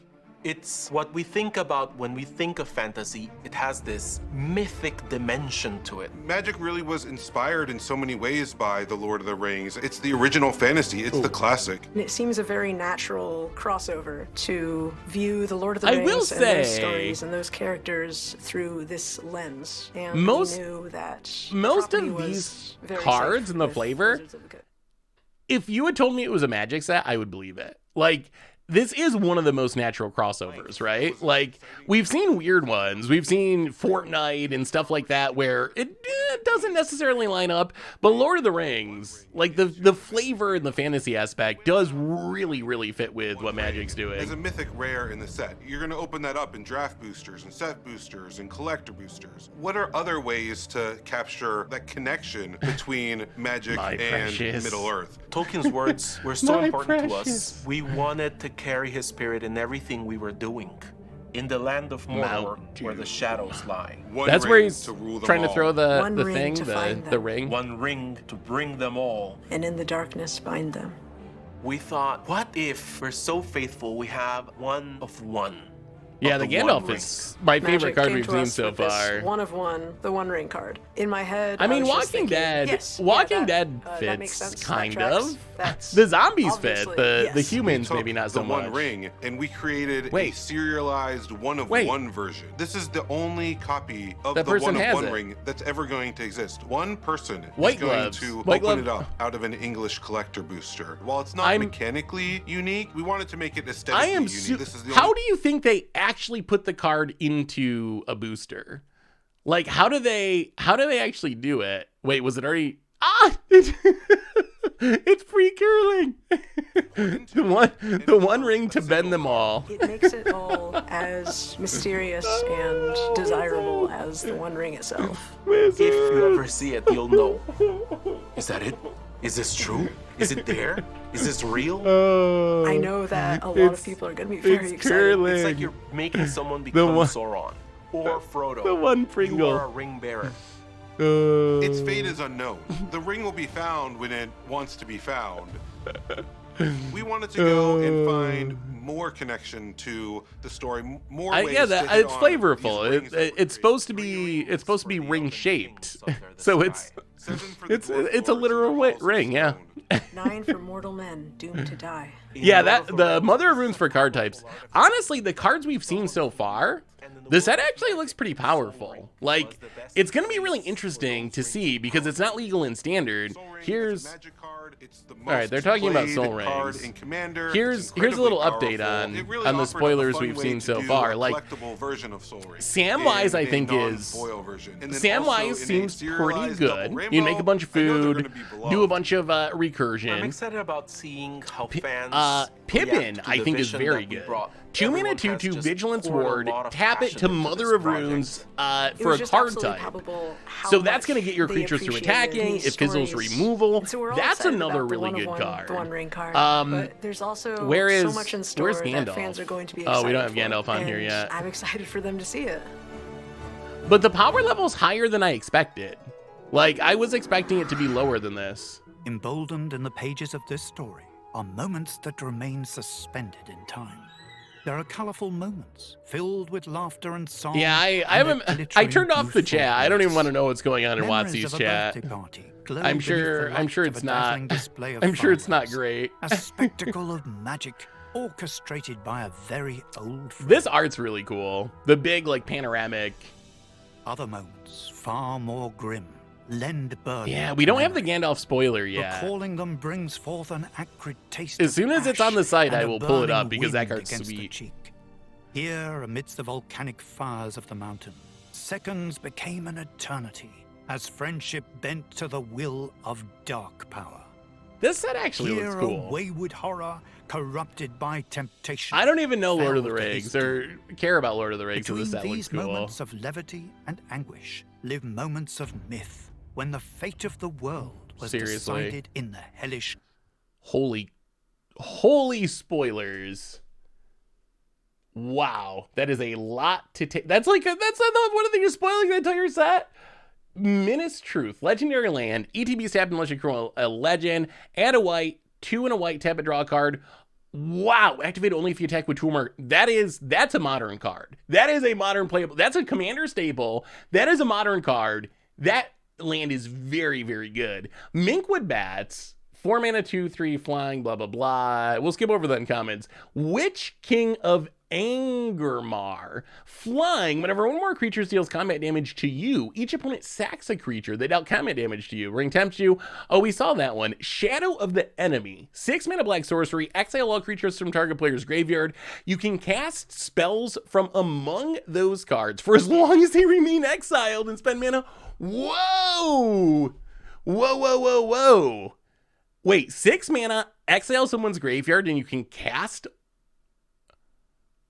spells, not just creatures, any spells? Oh, that card's sweet. Okay, here's the black legendary land. Badardar.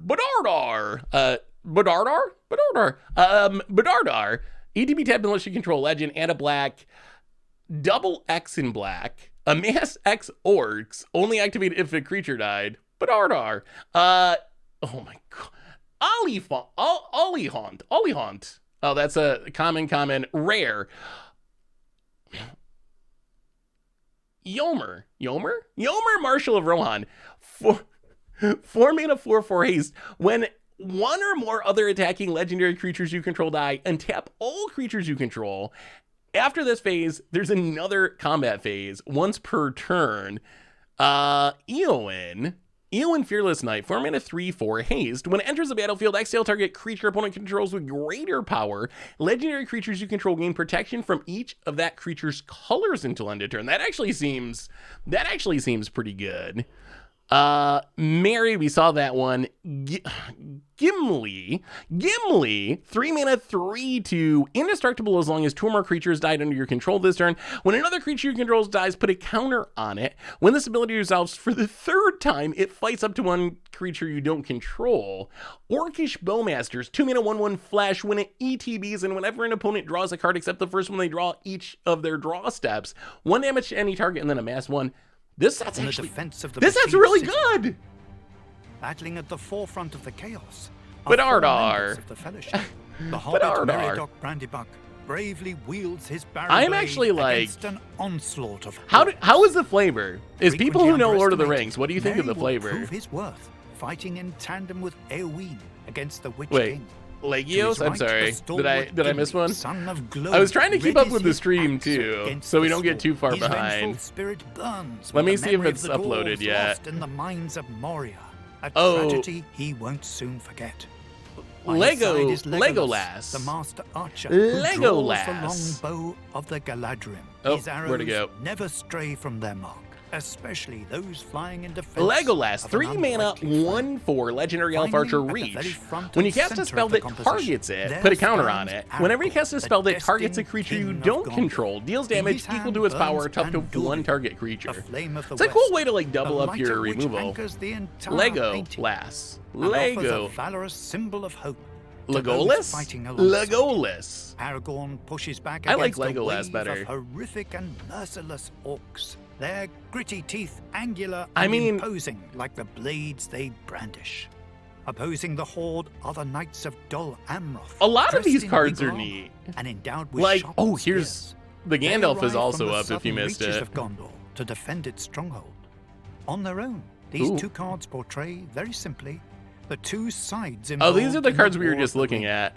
This Gandalf diptych the can White. serve as a broad summation of 5 the mana, entire 4/5. In Legendary context, the Avatar two Wizard cards with above them Flash. gently balance the action You can by cast inverting the legends warring and sides. artifacts And as if zooming they had out Flash. further, And when a these legend or two artifact horizontal enters or rows leaves are the a battlefield, causes a compositional trigger mirror ability one another. of a permanent you A control the minor trigger, conflict trigger between it an two additional masses of time. armies on the One of the left coolest cards we've offsets the seen. spotlight on the group of four Wizards has major fully embraced the characters to its Panharmonicons, right. which is sweet. The grandiosity and scale of this painting reflects Is the fatal event Legolas that in the was first Battle one? of That's the Pelennor question. Fields. If Legolas is in it, I'll The climax consider of it. this epic tale stays suspended in time, here in the enclosed plains between two fortresses, Ooh. where total darkness.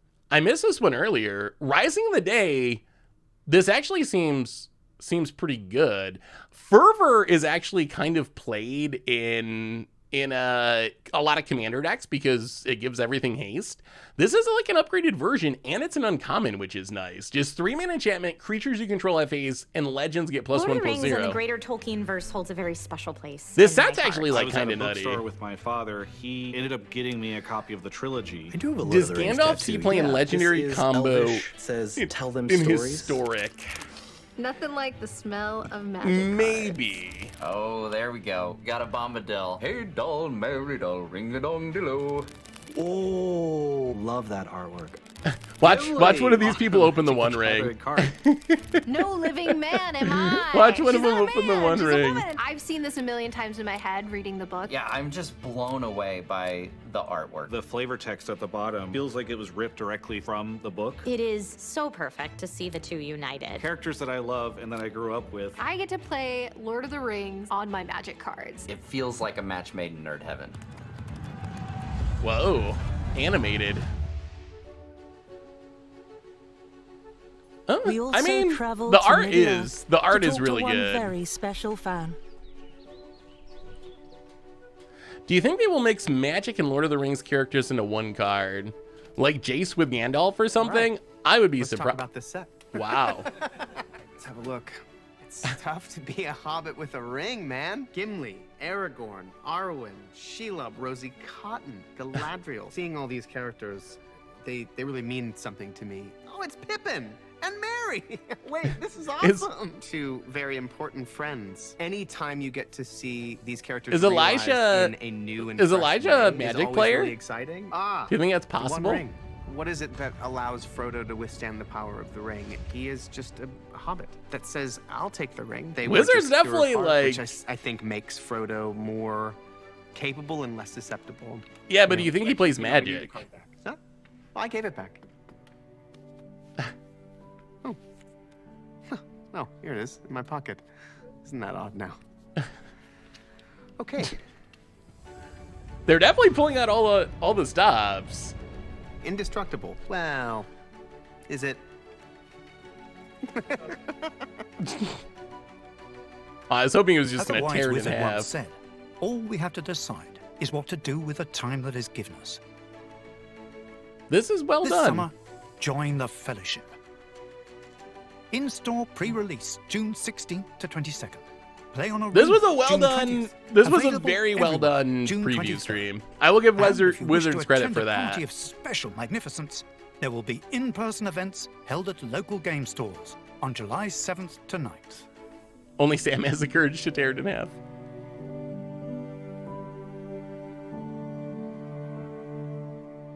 That was actually really well done, wasn't it? I'm actually like pretty impressed.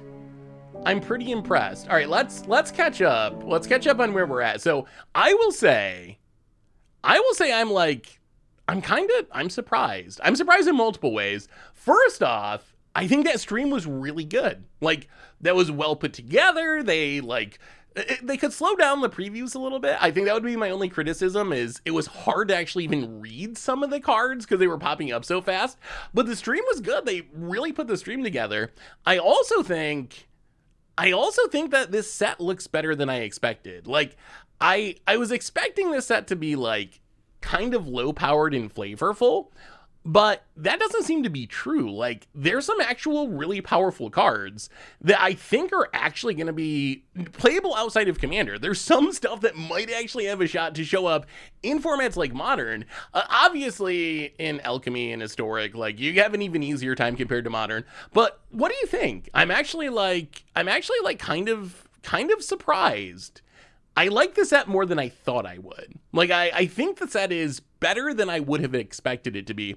The land cycle looks really good. I guess we don't have all of them up yet.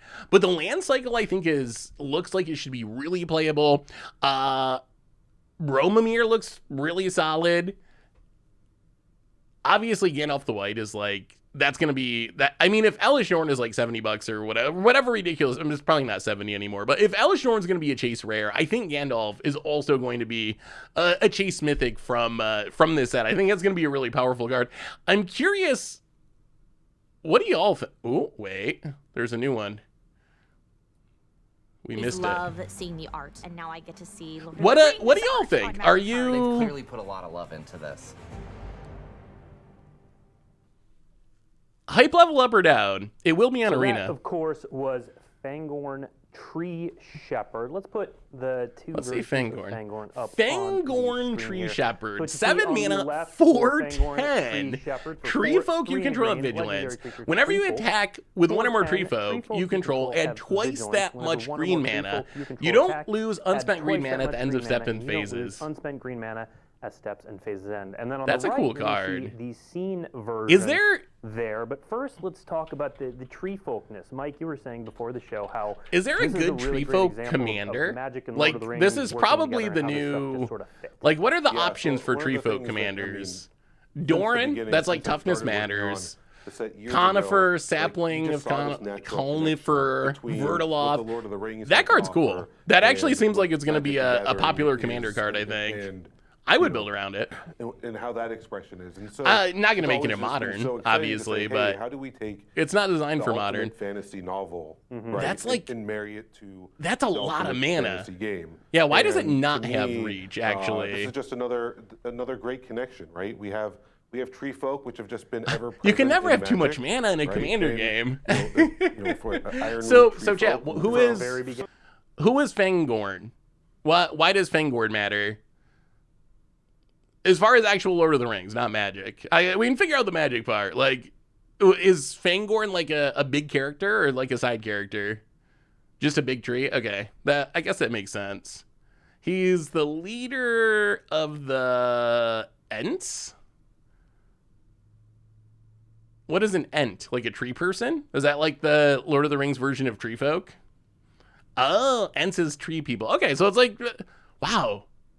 So did Magic just rip off Lord of the Rings? How much of Magic is actually directly influenced or ripped off of Lord of the Rings? So like, Tree Folk, the original Tree Folk, is that a Lord of the Rings thing? And then Magic just sort of like made their own version of it? I never really made that connection before. Most high fantasy rips off Lord of the Rings? I guess that's probably also true. Interesting. I guess I never made the connection of what a big impact Lord of the Rings has had on Magic as a game.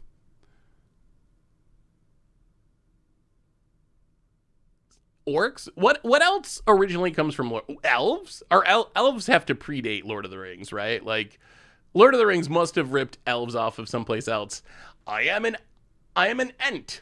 Fangorn is my name, according to some. Treebeards, others. Treebeard, others. What does he talk like like Yoda? I am an Ent. Fangorn is my name, according to some. Treebeard, others make it. I'm so confused. I am an Ent. Fangorn is my name, according to some. Treebeards, others make it. He's kind of like a Yoda tree person. Okay. See, I knew there would be a chance that we could get some Ewoks in this set. Now I kind of want a Treebeard. Hey, new card. Saruman of many colors. 6 mana Esper Avatar Wizard 5/4 Ward. Discard an enchantment, instant, or sorcery. These new ward costs seem like they might actually be pretty good at protecting creatures. Like, that's a pretty strict requirement. Whenever you cast your second spell each turn, each opponent mills 2 cards. When one or more cards are milled this way, exile target enchantment, instant, or sorcery spell with equal or lesser mana value than that spell from an opponent's graveyard. Copy the exiled card. You may play the copy without paying its mana cost. Wait, so you cast your second spell. Each opponent mills 2. When they mill, exile target enchantment, instant, or sorcery with equal or lesser mana value than that spell from an opponent's graveyard. So you mill 2 cards, see what their mana value is, and you exile something with lesser mana value that's an enchantment, instant, or sorcery and cast it for free. That seems like a crim card. That is a super crim card. Yeah, that ward is not quite hexproof, but it's more strong than most wards we've seen. All right, who is Saruman? Saruman. Oh, it's mana value then the spell. When you cast your second spell each turn, mills, then one or more cards are milled this way, exile target against. Okay, so it cares about the mana value of the card you cast. That makes way more sense. So Saruman's like a bad guy. He's on the team evil. Christopher Lee. Wait, Fallen Corrupt Gandalf? Is he like literally Gandalf? Like,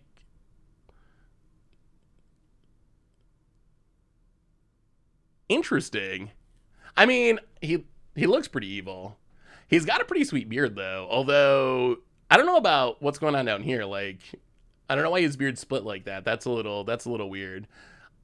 So what do you think? Would you build a deck around Saruman? He's Gandalf's frat bro. backstabbing wizard. It seems like that would be worth building a deck around. I definitely see Crim building a deck around this. Mill, control, annoying people, a ward that's gonna make it hard to kill.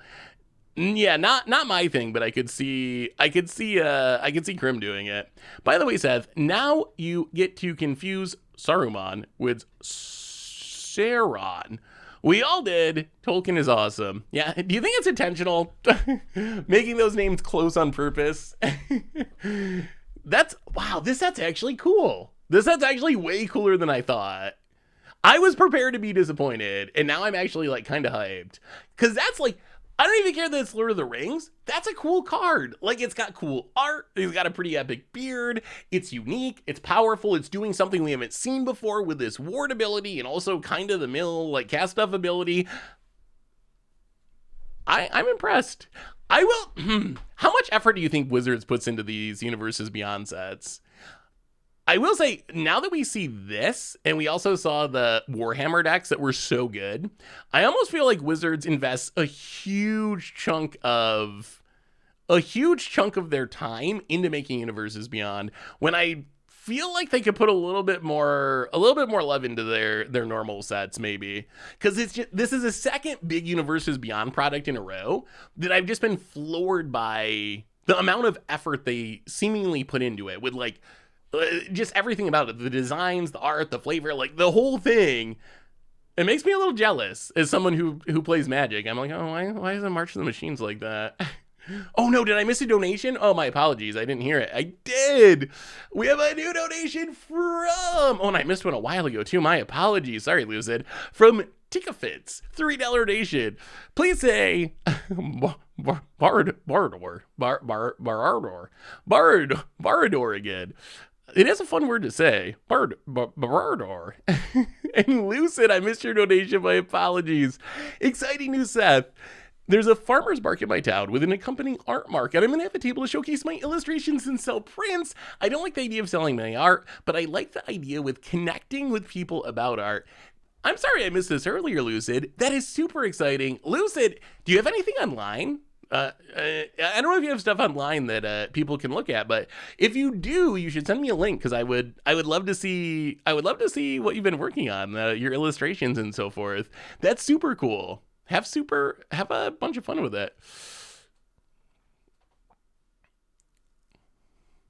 Bar 8 new or. All right, let's just go through these while we're waiting for Wizards to change cards. Y'all can help me with this because after this stream ends, I got to go do a spoiler video, and I might need your help. So we're gonna do a little pronunciation game, and I'm gonna lean hard on you, chat, and please. Please,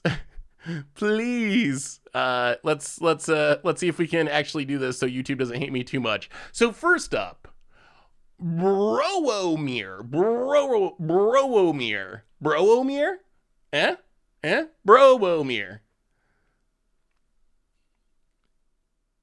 Oh, that's fine, Lucid.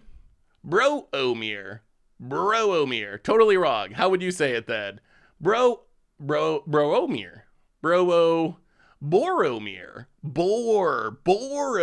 Okay, Boromir. There we go. How about this one? Gimli. That's pretty easy, right? Gimli. Okay, Gimli. Yes. Okay, how about this one? Legolas. Like a young girl from Swiss. The Alps made out of Legos. Legolas, like a Legolas. Yeah, Legolas. Okay. Oh, they're showing a new card. Oh, Pippin's Bravery. We'll come back to the pronunciations. Pippin's Bravery. 1 mana instant. You can sack a food. If you do, target creature gets +4/+4 until end of turn. Otherwise, that creature gets +2/+2 until end of turn. Meh. I mean, it's a common. It's fine. So we've seen pump spells that give +4/+4 be very good in Modern Infect, but I don't think Modern Infect is going to be making food tokens. So I think this is more of a limited card. Maybe maybe there's some alchemy deck that has food and creatures. I think it's fine, but it is draftable. Yes, it is a draftable set, but I think it's mostly a limited card. Its ability would be modern playable if there was a way to have food. Is there a reason to play Goose in Infect? The problem is the Infect deck really likes the Hierarchs, Noble Hierarch and Ignoble Hierarch. So that, because they can pump the Infect creatures with Exalted. So I don't think getting this pump spell, which honestly, the other problem is you have Might of Old Krosa, you got Vines of the Vast, where there's a bunch of similar effects already in Modern. So I think the cost of needing a food means it's not going to see play, but a fine limited card.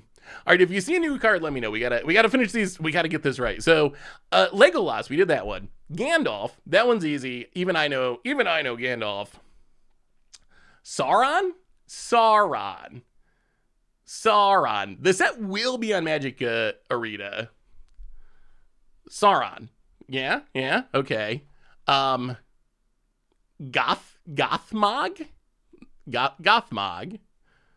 That one seems pretty straightforward. Gothmog. Samwise Gamgee? Gamgee. Samwise Gamgee. Mary. Gamgee. Okay, I guess that also makes more sense. Ooh, we got a new one. Quick Beam, Upstart End, 6 mana, 5/6. When it or another 3/4 ETB is under your control, up to 2 target creatures get +2/+2 and gain trample until ended turn.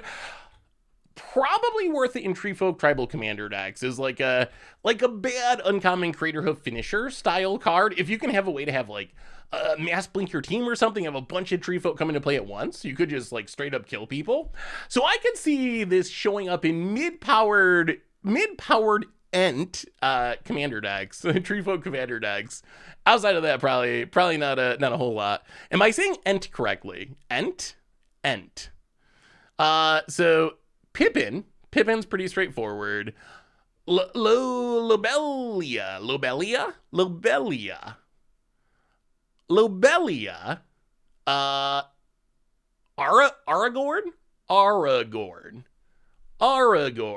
Aragorn. So what is Aragorn? Like, is Aragorn the opposite of Sauron? Like, if Sauron's like the big baddie, is Aragorn is Aragorn like the big hero? Are they kind of the opposites of each other then? Is that the idea? King of he's literally a king. I see. Okay, he's the good guy. Sauron's the bad guy. Okay, I can get that. Lobelia, Gandalf, Bilbo. Oh, that might be all of them. Did we do it? Did we correctly pronounce Lord of the Rings? The One Ring, Frodo, Tom Bombadil.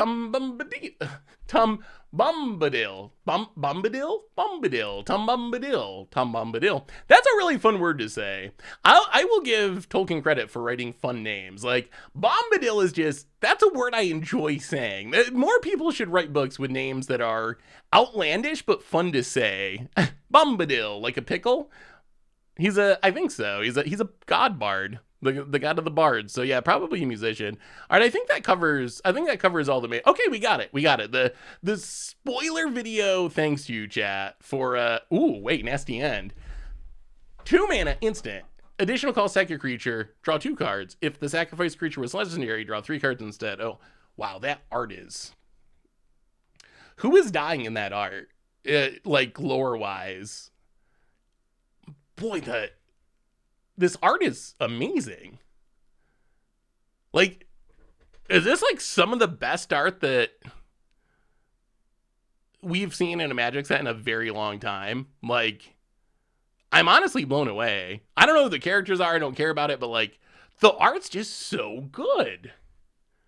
It's like so good. The card itself, this one is, I don't understand why these 2 images are so different. I guess they're showing 2 different nasty ends. This one is like, my mind is blown by just like how nice this piece is. Who is Wormtongue? We haven't seen a card for Wormtongue yet. The card itself, it's pretty meh. Like, Village Rites is 1 mana and does this, with the only difference being it doesn't have the legendary text. So I think this has to also be, I don't even know if a legendary deck would want it for 2 mana. Like, if you were playing a legendary theme deck and wanted this effect, would you play Nasty End over Village Rites? Or we also have the one that makes a treasure is probably the best version, Deadly Dispute. 2 mana, draw 2, sack a creature, make a treasure. I feel like maybe it's just not the best version of the effect. Rotodrobic. What about Rotodrobic? Oh, in a Rotodrobic deck. Yeah, I mean, it would work good there. I just don't know if the legendary upside is enough to make it worth playing it over other very, very similar effects. Think it's better than Deadly? Would you play it? So let's say you're playing a deck where you're mostly sacking legends. Better than Deadly Dispute? Is the +1 card better than +1 treasure? I mean, I guess. Yeah, maybe that's enough. If you're like always going to be sacking a legend and always drawing 3, then I think it's worth it. If you have like a legend in your deck and you're mostly sacking Cauldron Familiars or something, but you're like, well, maybe there's some chance I sack a Corvald, then I would say, or Ob Nixilis or whatever, then I would say no. But if you're pretty consistently sacking legends, then it's probably worth it. Oh yeah, Rogak does some sweet things.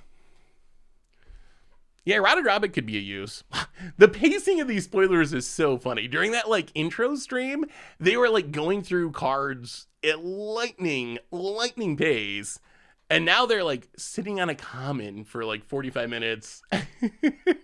Yeah, they went from way too fast to, it's like, it's the Better Call Saul thing. Way too slow to start, or the opposite, I guess. Way too slow to start and then super fast. I want to see some decks with Radarabic is such a cool. Ooh, all right, new card. Random common. Dunland. Oh, God. Dunland Creebane. Dunland Creebane. 3 mana, 1/1. Bird Horror. Looks pretty horrific there. Flying, when it ETBs, amass orcs 2. Put 2 +1/+1 counters on an army you control. It's also an orc. If you don't control an army, first create a 0/0 black orc army creature token. So 1/1 flyer for 3 that comes along with a 2/2 ground creature. Limited bomb. Or, I don't know about bomb, but solid limited card. I guess in a sack deck, it's 2 bodies to sacrifice, which is fine, but I don't know if that's enough to make it, like, super playable, but yeah, this is certainly, like, a card that you will be not unhappy to put in your limited deck. Sauron Amass Tribal. So what are you most hyped to build from what we've seen so far? Here's our, boy, we got so many cards spoiled. Here's our working list of spoilers. Us, that looks sweet. What are all these cards? Are these Commander? These must be from a Commander Precon deck. Wait, it's all the same card. Huh? Why are... Oh, wait, what is Nazgul? What is this thing? I totally missed this card. 3 mana, 2/1 Death Touch. When ETBs a ring tempts you, when a ring tempts you, put a counter on each wraith you control. A deck can play 9 cards named Nazgul. So that's like a flavor thing. So they actually, wow, they went all out. So there's 9, so you can play 9 Nazguls, and it appears that there are 9 different Nazgul arts. That card doesn't seem that bad. Like, each additional copy is going to put a counter on all the original copies, and the ring gets to tempt you. That actually seems like a fun build around. That seems like a pretty cool build around. And it seems like, so chat, you know this better than me. How would you rank the flavor of these cards so far? If you're someone who knows Lord of the Rings, you're seeing these iconic characters. You're seeing the magic abilities on them. In general, are you seeing these cards and being like, okay, this lines up. This is what I would imagine Boromir to do or Gimli to do. Is it pretty dead on flavor wise, or are we gonna have one of those disappointing, like, oh, it should be doing something else type things? Pretty strong, no complaints. Okay, that's 9 out. Okay, we're getting a lot of 10 out of 10s. Oh, so they're nailing it essentially so far. Wow, everyone's saying 10 out of 10. Okay. Oh, this set's gonna be, I think this set's gonna be, oh my god, that's a mythic. Storm of Suramon. Suramon. Storm of Suramon, 6 mana enchantment, ward 3, no unique word cost here. Whenever you cast your second spell each turn, copy it. Except the copy isn't legendary. You can choose new targets for the copy. Oh, it's essentially a Panharmonicon, but even better in some ways. That's for any, this is Lithiform Engine all grown up. Remember Lithiform Engine? Lithiform Engine. I was so hyped about Lithiform Engine. First time we saw the effect, Lithiform Engine, you can actually copy permanents. Lithiform Engine was 4 to cast and 4 to copy a permanent spell. And it was an artifact, so it got blown up. There was no protection or anything. This is what Lithiform Engine wanted to be. Like, oh, that card, out of all the cards you can untap with, this is pretty high on the list of just like, what a fun card. It shouldn't be too hard to cast 2 spells a turn, and it's each turn. So you can do this on your opponent's turn. So if you're playing Commander and you can cast 2 spells on your turn, 2 on an opponent's turn, or even a 1v1 game, you can be getting a second copy of a spell multiple times each turn cycle. And the ward is nice. Ward 3 is not, you can never kill this, but it is something that's going to make it a little bit harder for your opponent to disenchant or Beast Within or whatever. That card, that's just a really fun That's just a fun card. I don't even know if it's good. I don't think it's good in 60 card formats, but I wish this set was in standard. Is there any argument, chat, to playing... I hate to say these words. Is there any argument to playing Alchemy so we can play these cards in a standard-like format? Like, is there any argument for it? Or is that just straight a hard no, not worth it? Do what we can with, like, older formats. The challenge is, like, a card like this, it's just so tough in a format like Modern with Force of Will. It's even so hard in Historic, where there's just like so many super fast, like Wizards is killing you on turn 3. Standard is more like the right pace for a card like this, but it's not really actually in Standard. It's only in Alchemy. They should just make it Standard legal. Maybe we gotta send Wizards a message, just make it Standard legal. That card, I mean, we can play in Commander, obviously, and we can certainly against the odds it in something like Modern or whatever, but I think we would do more with it in a format like Standard. Foray of Orcs, 4 mana sorcery, amass Orcs 2. When you do, it deals X damage to target creature an opponent controls, where X is the amassed army's power. So you amass 2 orc. So you make a 2/2 orc, or add 2 counters to an existing army, and it deals X damage to target creature an opponent controls, where X is the. That seems bad, right? So I guess actually, yeah, it seems pretty bad. So it's trying to be like a Flame Tongue Kavu. It's like a Flame Tongue Kavu, but you're making a 2/2. So it's like think of it as a Chupacabra. It's a Ravenous Chupacabra that deals 2 damage with its ETB. I guess it gets way better if you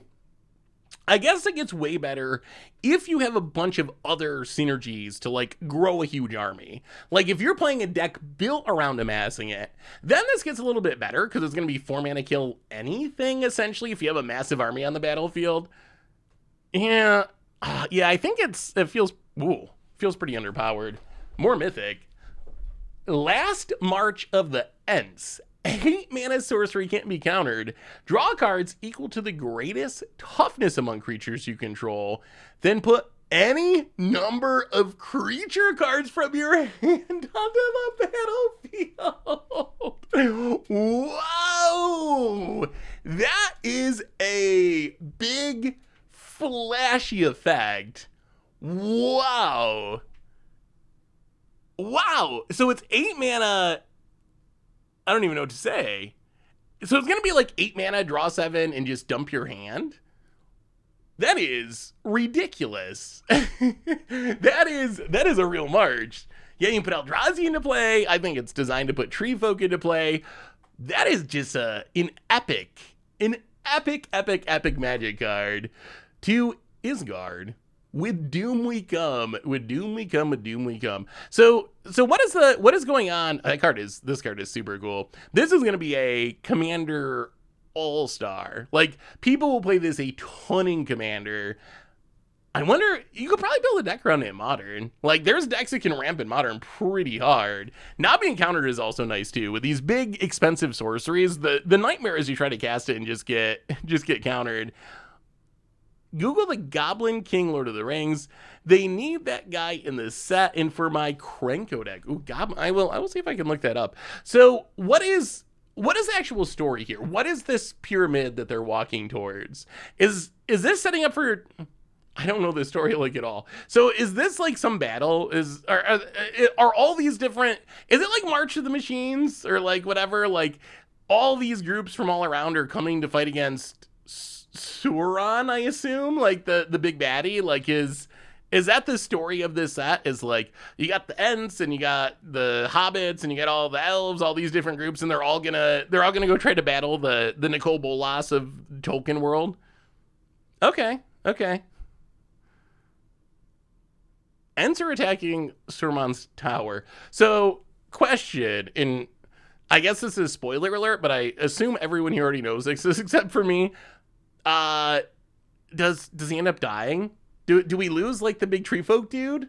I like him. He has a beard. Flavor text about beards.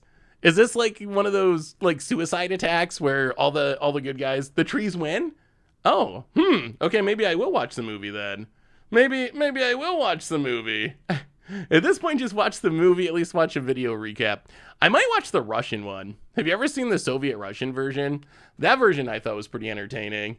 Borderless scene cards. Oh, that's neat. And set, draft, and collector boosters, right? And this is the only 3x3 scene in The Lord of the Rings, Tales of Middle-earth. That is pretty cool how they're all connecting together. Like, this is like next level too, because this is 9 cards. It's connecting across and vertically.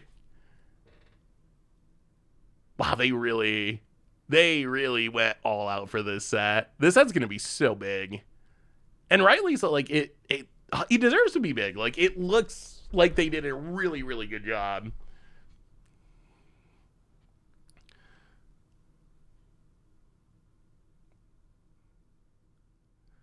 Yeah, I wonder, there's got to be a print, right? Whoever did the art, they got to sell a print of this. Actually, I wonder, oh, okay, are they talking about that? Incredible. It's amazing. Wow, what a piece. Talk about both creating this scene and scenes general. That's like a poster. Like, I could imagine people just framing that and putting it on their wall. Like, that is such an amazing just piece of art. Like, if you like fantasy art, and you like Lord of the Rings, and you like Magic, why wouldn't you? Why wouldn't you? Yeah, wow. I'm honestly blown away. I'm blown away. I want them on the side of the fan.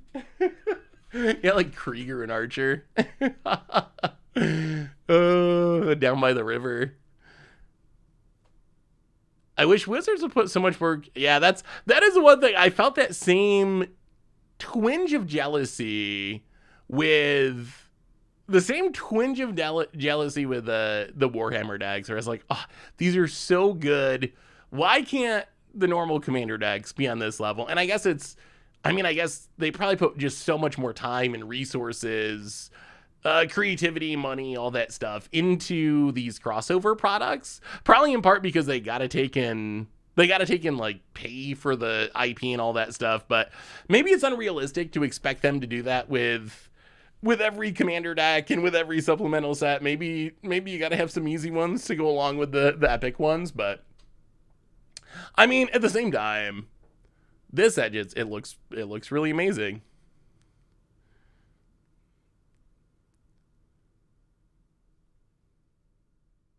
Are they still talking about One of this? the questions I'm seeing in chat is, are there art cards in the set? Yeah, there's art cards in the set booster. So does watching all this, does it make it, I mean, they got to be getting to the end. I think their stream normally ends after an hour, so we got to be getting to the end. I see box toppers here. I imagine box toppers is going to be the surprise. So I don't know what the box toppers are going to be, but maybe that'll be interesting. We got to stick it out till then, and then after that we'll probably I'll probably go and work on the spoiler video. Most of the good cards are going to be expensive in paper. Yeah, do you think it's worth buying? Do you think it's worth buying a box of this set? I have this feeling that just based on the reaction of Lord of the Rings people, we've seen like Lord of the Rings content creators talking about this set, making videos about this set. We've seen people who are like, I'm a Lord of the Rings fan. I haven't played Magic in 20 years. I want to give it a try again because of this set. So I almost feel like this set's going to end up being kind of expensive and bringing a lot of people into Magic. At the same time, like, boy, current prices on Amazon are pretty high. Like, collector booster box, $364. Commander decks, I guess the commander decks aren't that unreasonable compared to normal commander decks. Set boosters, $168. I guess check with your LGS and see. Draft boosters, $150. So they're definitely charging more than normal. Yeah, it should have been standard legal. Treason of Isengard. 3-mana sorcery. Put up to 1 target instant or sorcery card from your graveyard on top of your library. Amass Orcs 2. I don't know. Sure, random find uncommon. I mean, it's a fine comment. It's not anything super exciting, but I don't know. It's fine. Isengard. All right, that actually, thank you, chat. The YouTubes will thank you. Although I might have to mispronounce a few things just for, tradition's sake, even though you've taught me how to pronounce them correctly. Do you think that the One Ring is boosting the prices then? The thing, like, are people just that dumb? I guess. Like, are people just, like, the odds are so incredibly low that, the odds are so low that people should, like, not base their decisions at all on that card existing. Like, if the One Ring is your reason, I mean, I guess it's the same as a lotto ticket. Like, people buy lotto tickets because you want to feel like there's a chance. There's a chance that you get the big win that's $1 million and it changes your life. This is the Magic equivalent, essentially, right? Like, I guess that's a thing that happens outside of Magic as well. But if you are someone who is thinking about buying a box, I would not base my decision based on the possibility of opening the one ring. Like, don't let the ring tempt you. We've seen what happens. You see my precious, that whole thing. Don't be a golem. Don't be a golem. Save your money. Buy singles. I don't know why we're not hearing the splash for the donations. My apologies, Lucid. Lucid, $3 donation. Ooh, $3 donation. Hey, Seth, I appreciate the interest in my art. Here's my portfolio if you want to take a look.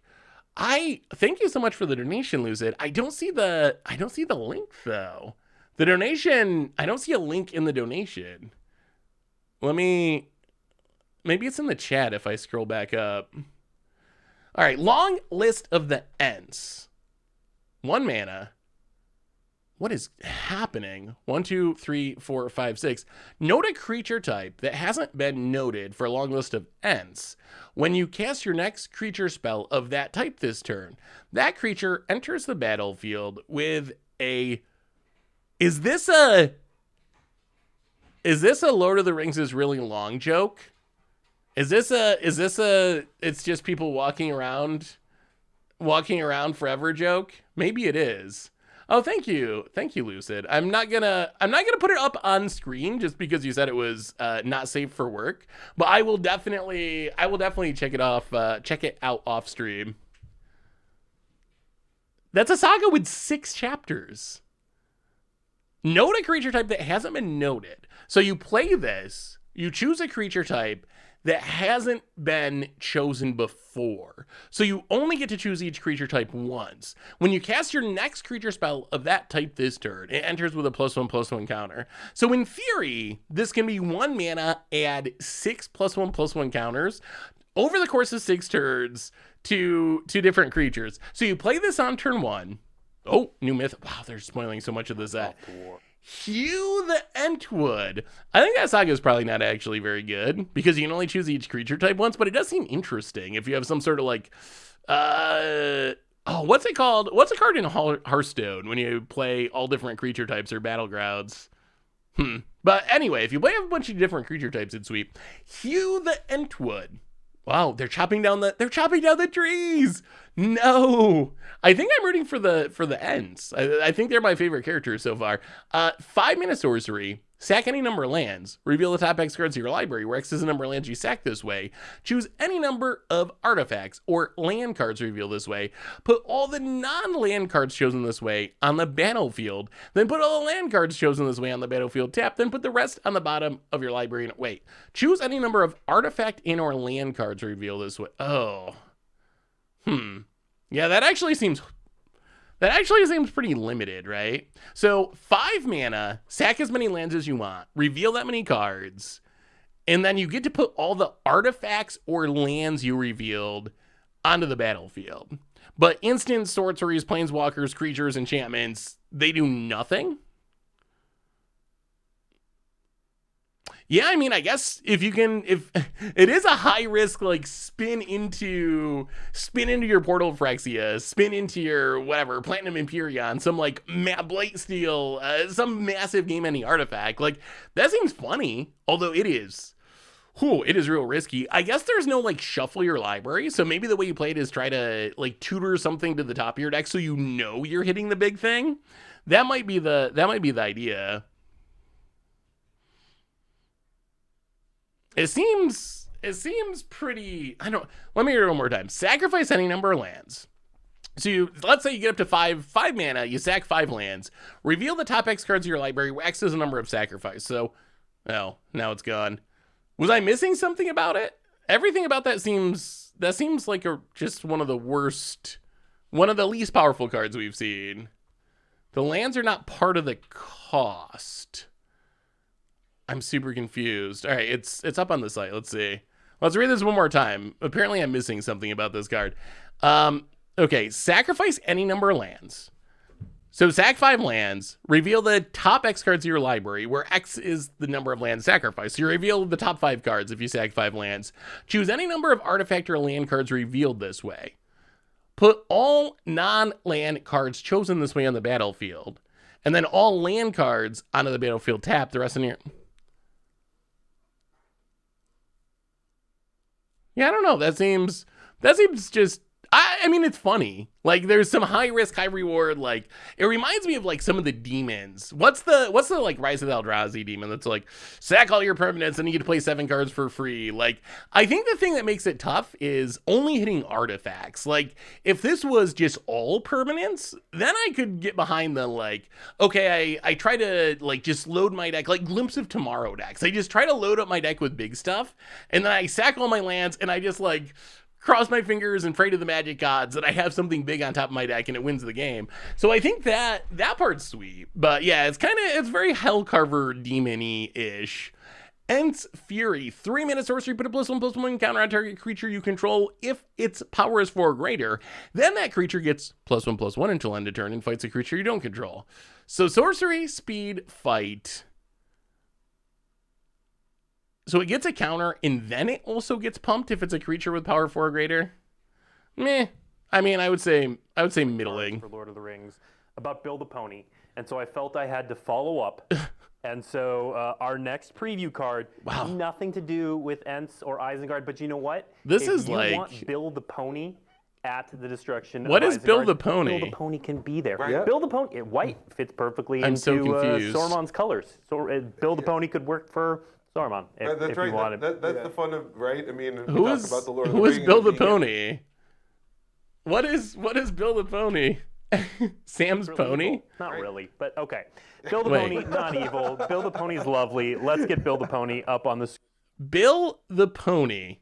4 mana 1/4. When Build the Pony enters the battlefield, create 2 food tokens. Wait, is that flavor that they're eating the horse? Sacrifice a food until end of turn. Target creature you control assigns combat damage equal to its toughness rather than its power.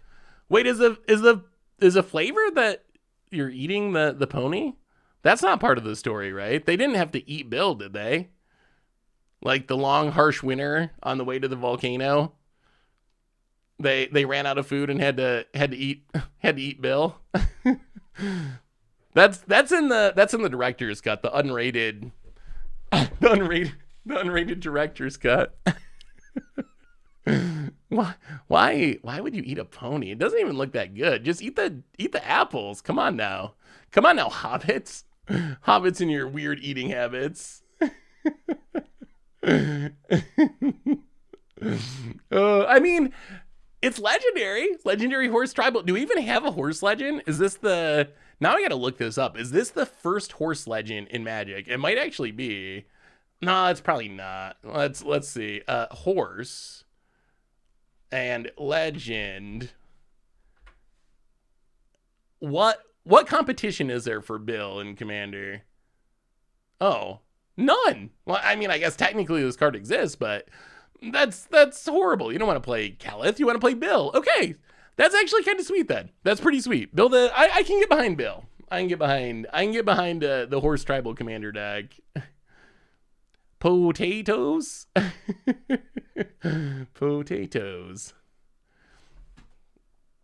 So is there anything we're missing? What's the most iconic character from Lord of the Rings that we have not seen so far? Is there anything that, remember when they did the D&D set and they left out, I can't even remember now. They left out something that everyone was upset about and like, we need, box toppers. To display. So there'll be a one card box topper. Okay, one card box topper. One of the realms and relics and traditional foil.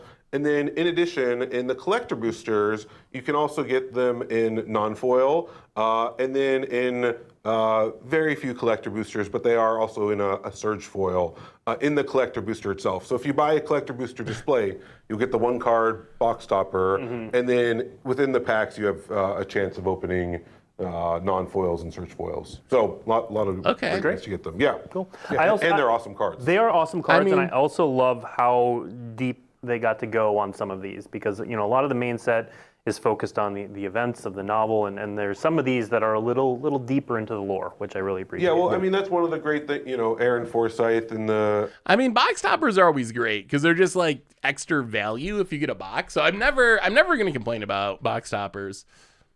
Belrog. What is Belrog? The Rohan people. I have learned a lot about Lord of the Rings today. And,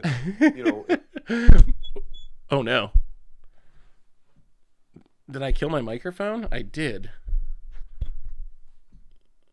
Chance to show off. Oh, there we go. I killed more the places volume and really just capture the breadth and depth. Show us a box topper, Blake. Show us a box topper. Let's get on with it. We have a bunch of these to show off. We're gonna show off about half of them today, Half of and the then box next toppers. week's show we're gonna show off the other half. So stay tuned for that. The first one, we're gonna continue with our theme for the day, which is not Build a Pony, but is Ents and Isengard. So here is Fangorn Forest, also known as Yavimaya. Oh, I Cradle see. Of I Growth. see. So this I is see. a take on Yavimaya. They're just forest, but but Fangorn Forest. Oh, that's cool. So, this is a way to get some reprints out there. How they were concepted. So if you buy a box, you'll get a free box topper as a bonus, like one of those one card packs, and it's going to be reprints that are apparently reskinned to have Lord of the Rings flavor, which is a really nice way to do it. You get the flavor of the IP, but then you also get the reprints, which Yavimaya, I don't know how expensive it is at the moment. I can look it up though. Yavimaya Cradle of Growth is about $10. So I mean, decent reprint.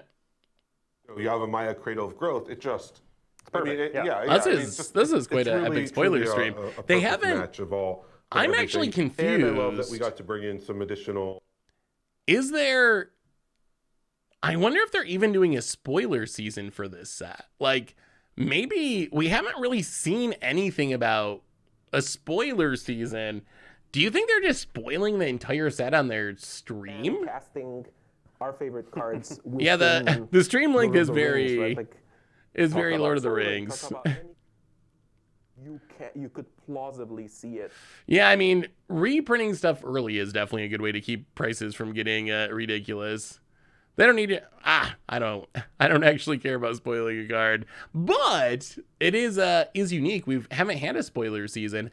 I wonder if they treated this differently, because the last few days I've been thinking. Usually they post an article telling where everyone's spoiling cards. I wonder if they were like super secret hush hush and didn't want to take the chance of even like handing out spoilers to people because they're afraid of leaks or whatever. None of this leaked, right? Armand's Fortress. Oh, people have announced that they have one. Okay, huh? I don't know how they're doing Shelters. it. Beseju, okay, sure. Oh goodness. Well, okay. So I assume this is all the new cards. So honestly, I don't know if I'm gonna watch all of the Reese kids. I think, yeah, I guess the commander decks got, like, an image of those got leaked. I don't know if I'm actually gonna watch all the reskins. I think what I might do. You want to watch it? But I gotta do a spoiler video for the YouTubes. Oh, we missed this card. I think we didn't see this one, did we? Galadriel, Gift Giver. 5-mana 4/4 Elf Noble. When ETBs or attacks, choose one. Put a +1/+1 counter on another target creature. Create a food. All about the food. Or create a treasure. So when it ETBs or attacks, seems kind of... Oh, this must be a Commander Precon card. I was going to say, this seems kind of like powered down. Galadriel. Yeah, that... I don't know. That doesn't excite me. I honestly don't even know. If I was building an Elf Commander deck, I'm honestly... Cloudstone Curio as Elisar, the Elfstone. Cool art, whatever that is, little emerald thing. I honestly don't... Would you even play this in an elf deck? I'm not even sure I would play this in an elf deck. I don't think so. We didn't see this either, did we? Bombadil Sog. 2-mana instant. Target creature you control gets +1/+1 against hexproof, and the ring tempts you. Yeah, all right, fine. Fine little protection spell. Maybe in a food deck. I mean, I guess, so ETB making a treasure kind of means it's 4 mana. Putting it does a bunch of little things. I don't know. 5-mana 4/4 though isn't really great stats. I feel like the stats are a little, even if you put the counter on it, it's a 5-mana 5/5, which is like, okay, but still not like exciting. Still not like super exciting. Is that main set? How many cards are in this set? The Ozolith. Ozolith is a card I was surprised how expensive surprised how expensive it's gotten. So reprint wise, that's a good one to have returning, I would say.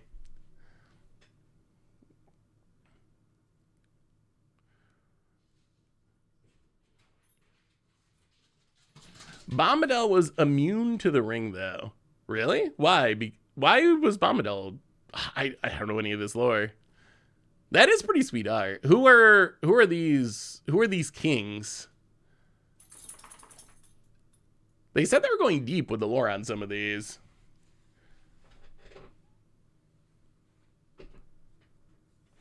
Oh, he's like literally a god. Oh, I didn't realize he was literally a god. I guess that makes sense. He just likes to sing. He doesn't care about the power. He's not a sellout. That Bombadil, no sellout. Not a sellout.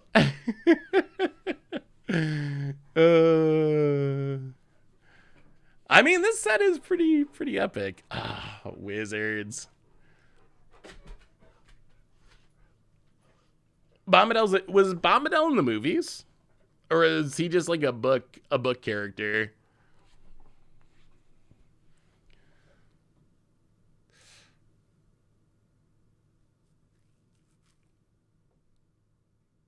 Really? Why did they not? They got cut from the movies. How accurate are the movies to the book?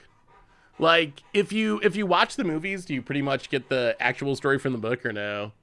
Did you watch the YouTube premiere video? I assume it was the Twitch, same as the Twitch stream. Same as the Twitch stream, so yes, we did watch that. Boy. So, I think it might be time to go to the spoiler video. I don't know. I feel like they're going to take another hour or two to go through these reprint box toppers at their current very slow pace. Rings of Brighthearth, the 3 rings for the Elven Kings. I mean, another Rings of Brighthearth. See some Commander play. Yeah, I think we're getting to the lesser exciting cards. Wait, did they actually reprint Caverns? Yeah, I guess even with 12 hours across 3 movies. How do we not see Caverns? There's Caverns Pass of the Dead. Why do we not see Caverns on this stream? I'm so confused. I mean, that's definitely one of the highest value reprints. Caverns is super expensive, so the box toppers are gonna be solid. Like, that is a lot of nice extra value. Do you know where the box toppers would otherwise be spoiled? I mean, yeah, I don't know how they're doing the spoiler season. This whole spoiler season has been unannounced, so I'm not really clear on what they're trying to do with spoiler season. I mean, I will say I don't think you're going to get super wrecked. Like, I don't think the box topper reprinting is going to, like, crush the value of the ones that you just bought. So you should be okay. But it might bring the price down a little bit over the short term, hopefully, to let people get in. If you think Lord of the Rings is long, read Stormlight Archive. 4 of the 5 books are out. None are under 1,000 pages. Good Lord. Yeah, that's a lot of reading. That's a lot of reading. All right. Morgul Knife. Sweet. I mean, I feel like people at WotC must really love Lord of the Rings, because I feel like they went pretty deep on some of these cards, which is definitely sweet. But I feel like this is kind of like probably another reason why this set is so good is I bet this was like a passion project for at least some of the people there who've just like been Lord of the Rings fans their whole lives, and this was their chance to actually bring that to Magic. So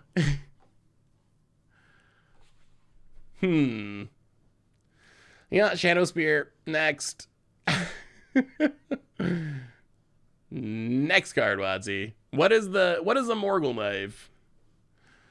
Deserted Temple. Pretty good with Caverns of Souls.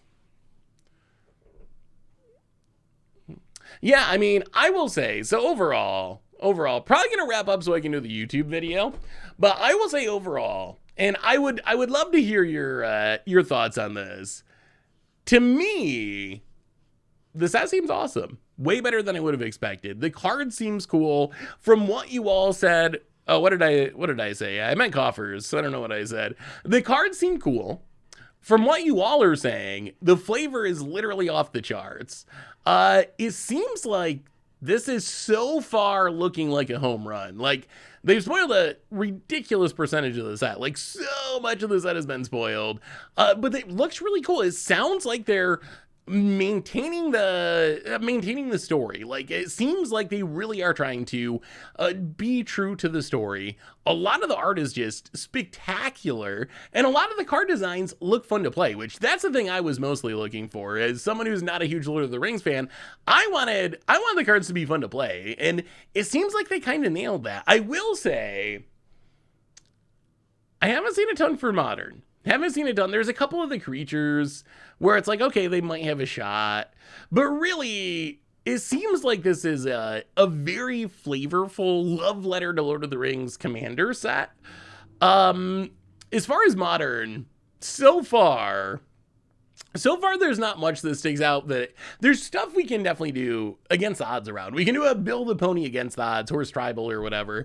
But as far as being actual top tier, like breaking the format style of Modern cards, I don't think there's a lot there really. But it seems like so far art and flavor, they're really killing it.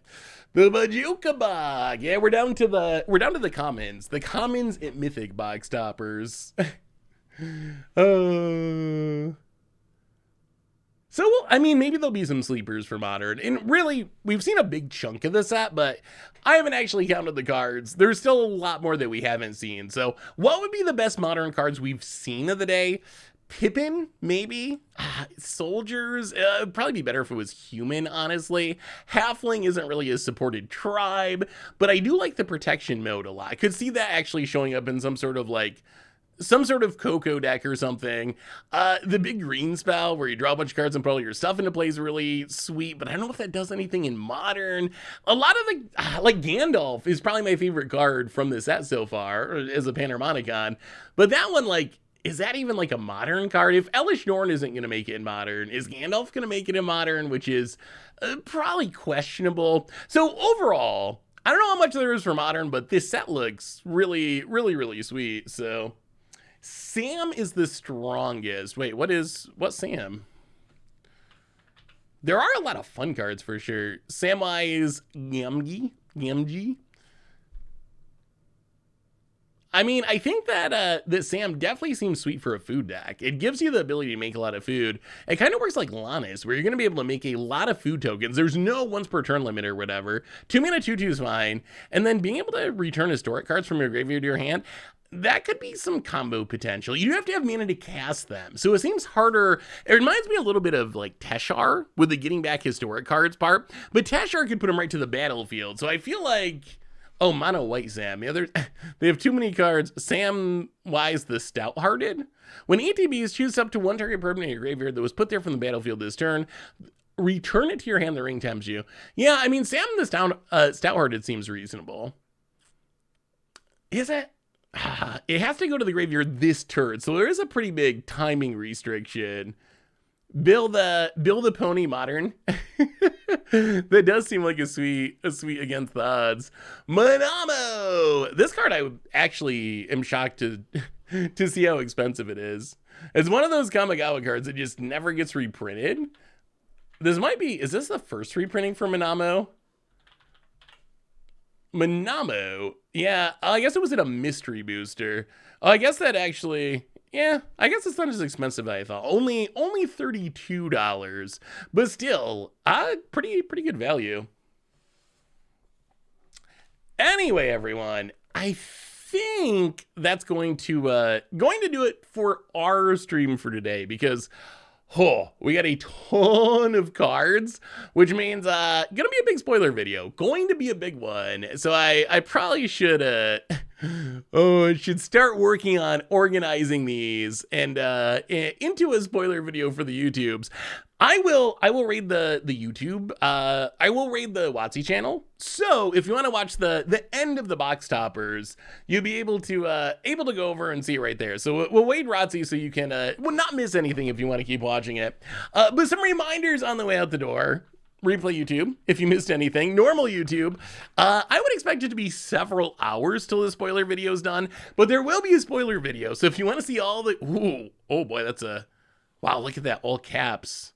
Balin, son of Fundin, Lord of Mori. I have no idea what any of this means, but Ancient Tomb reprint's a big one. And one more reminder that our sponsor today is Card Kingdom. And if you need some magical cards, you can get them from cardkingdom.com/mtggoldfish. Most importantly, thank you to all of you. Y'all are amazing and awesome and spectacular.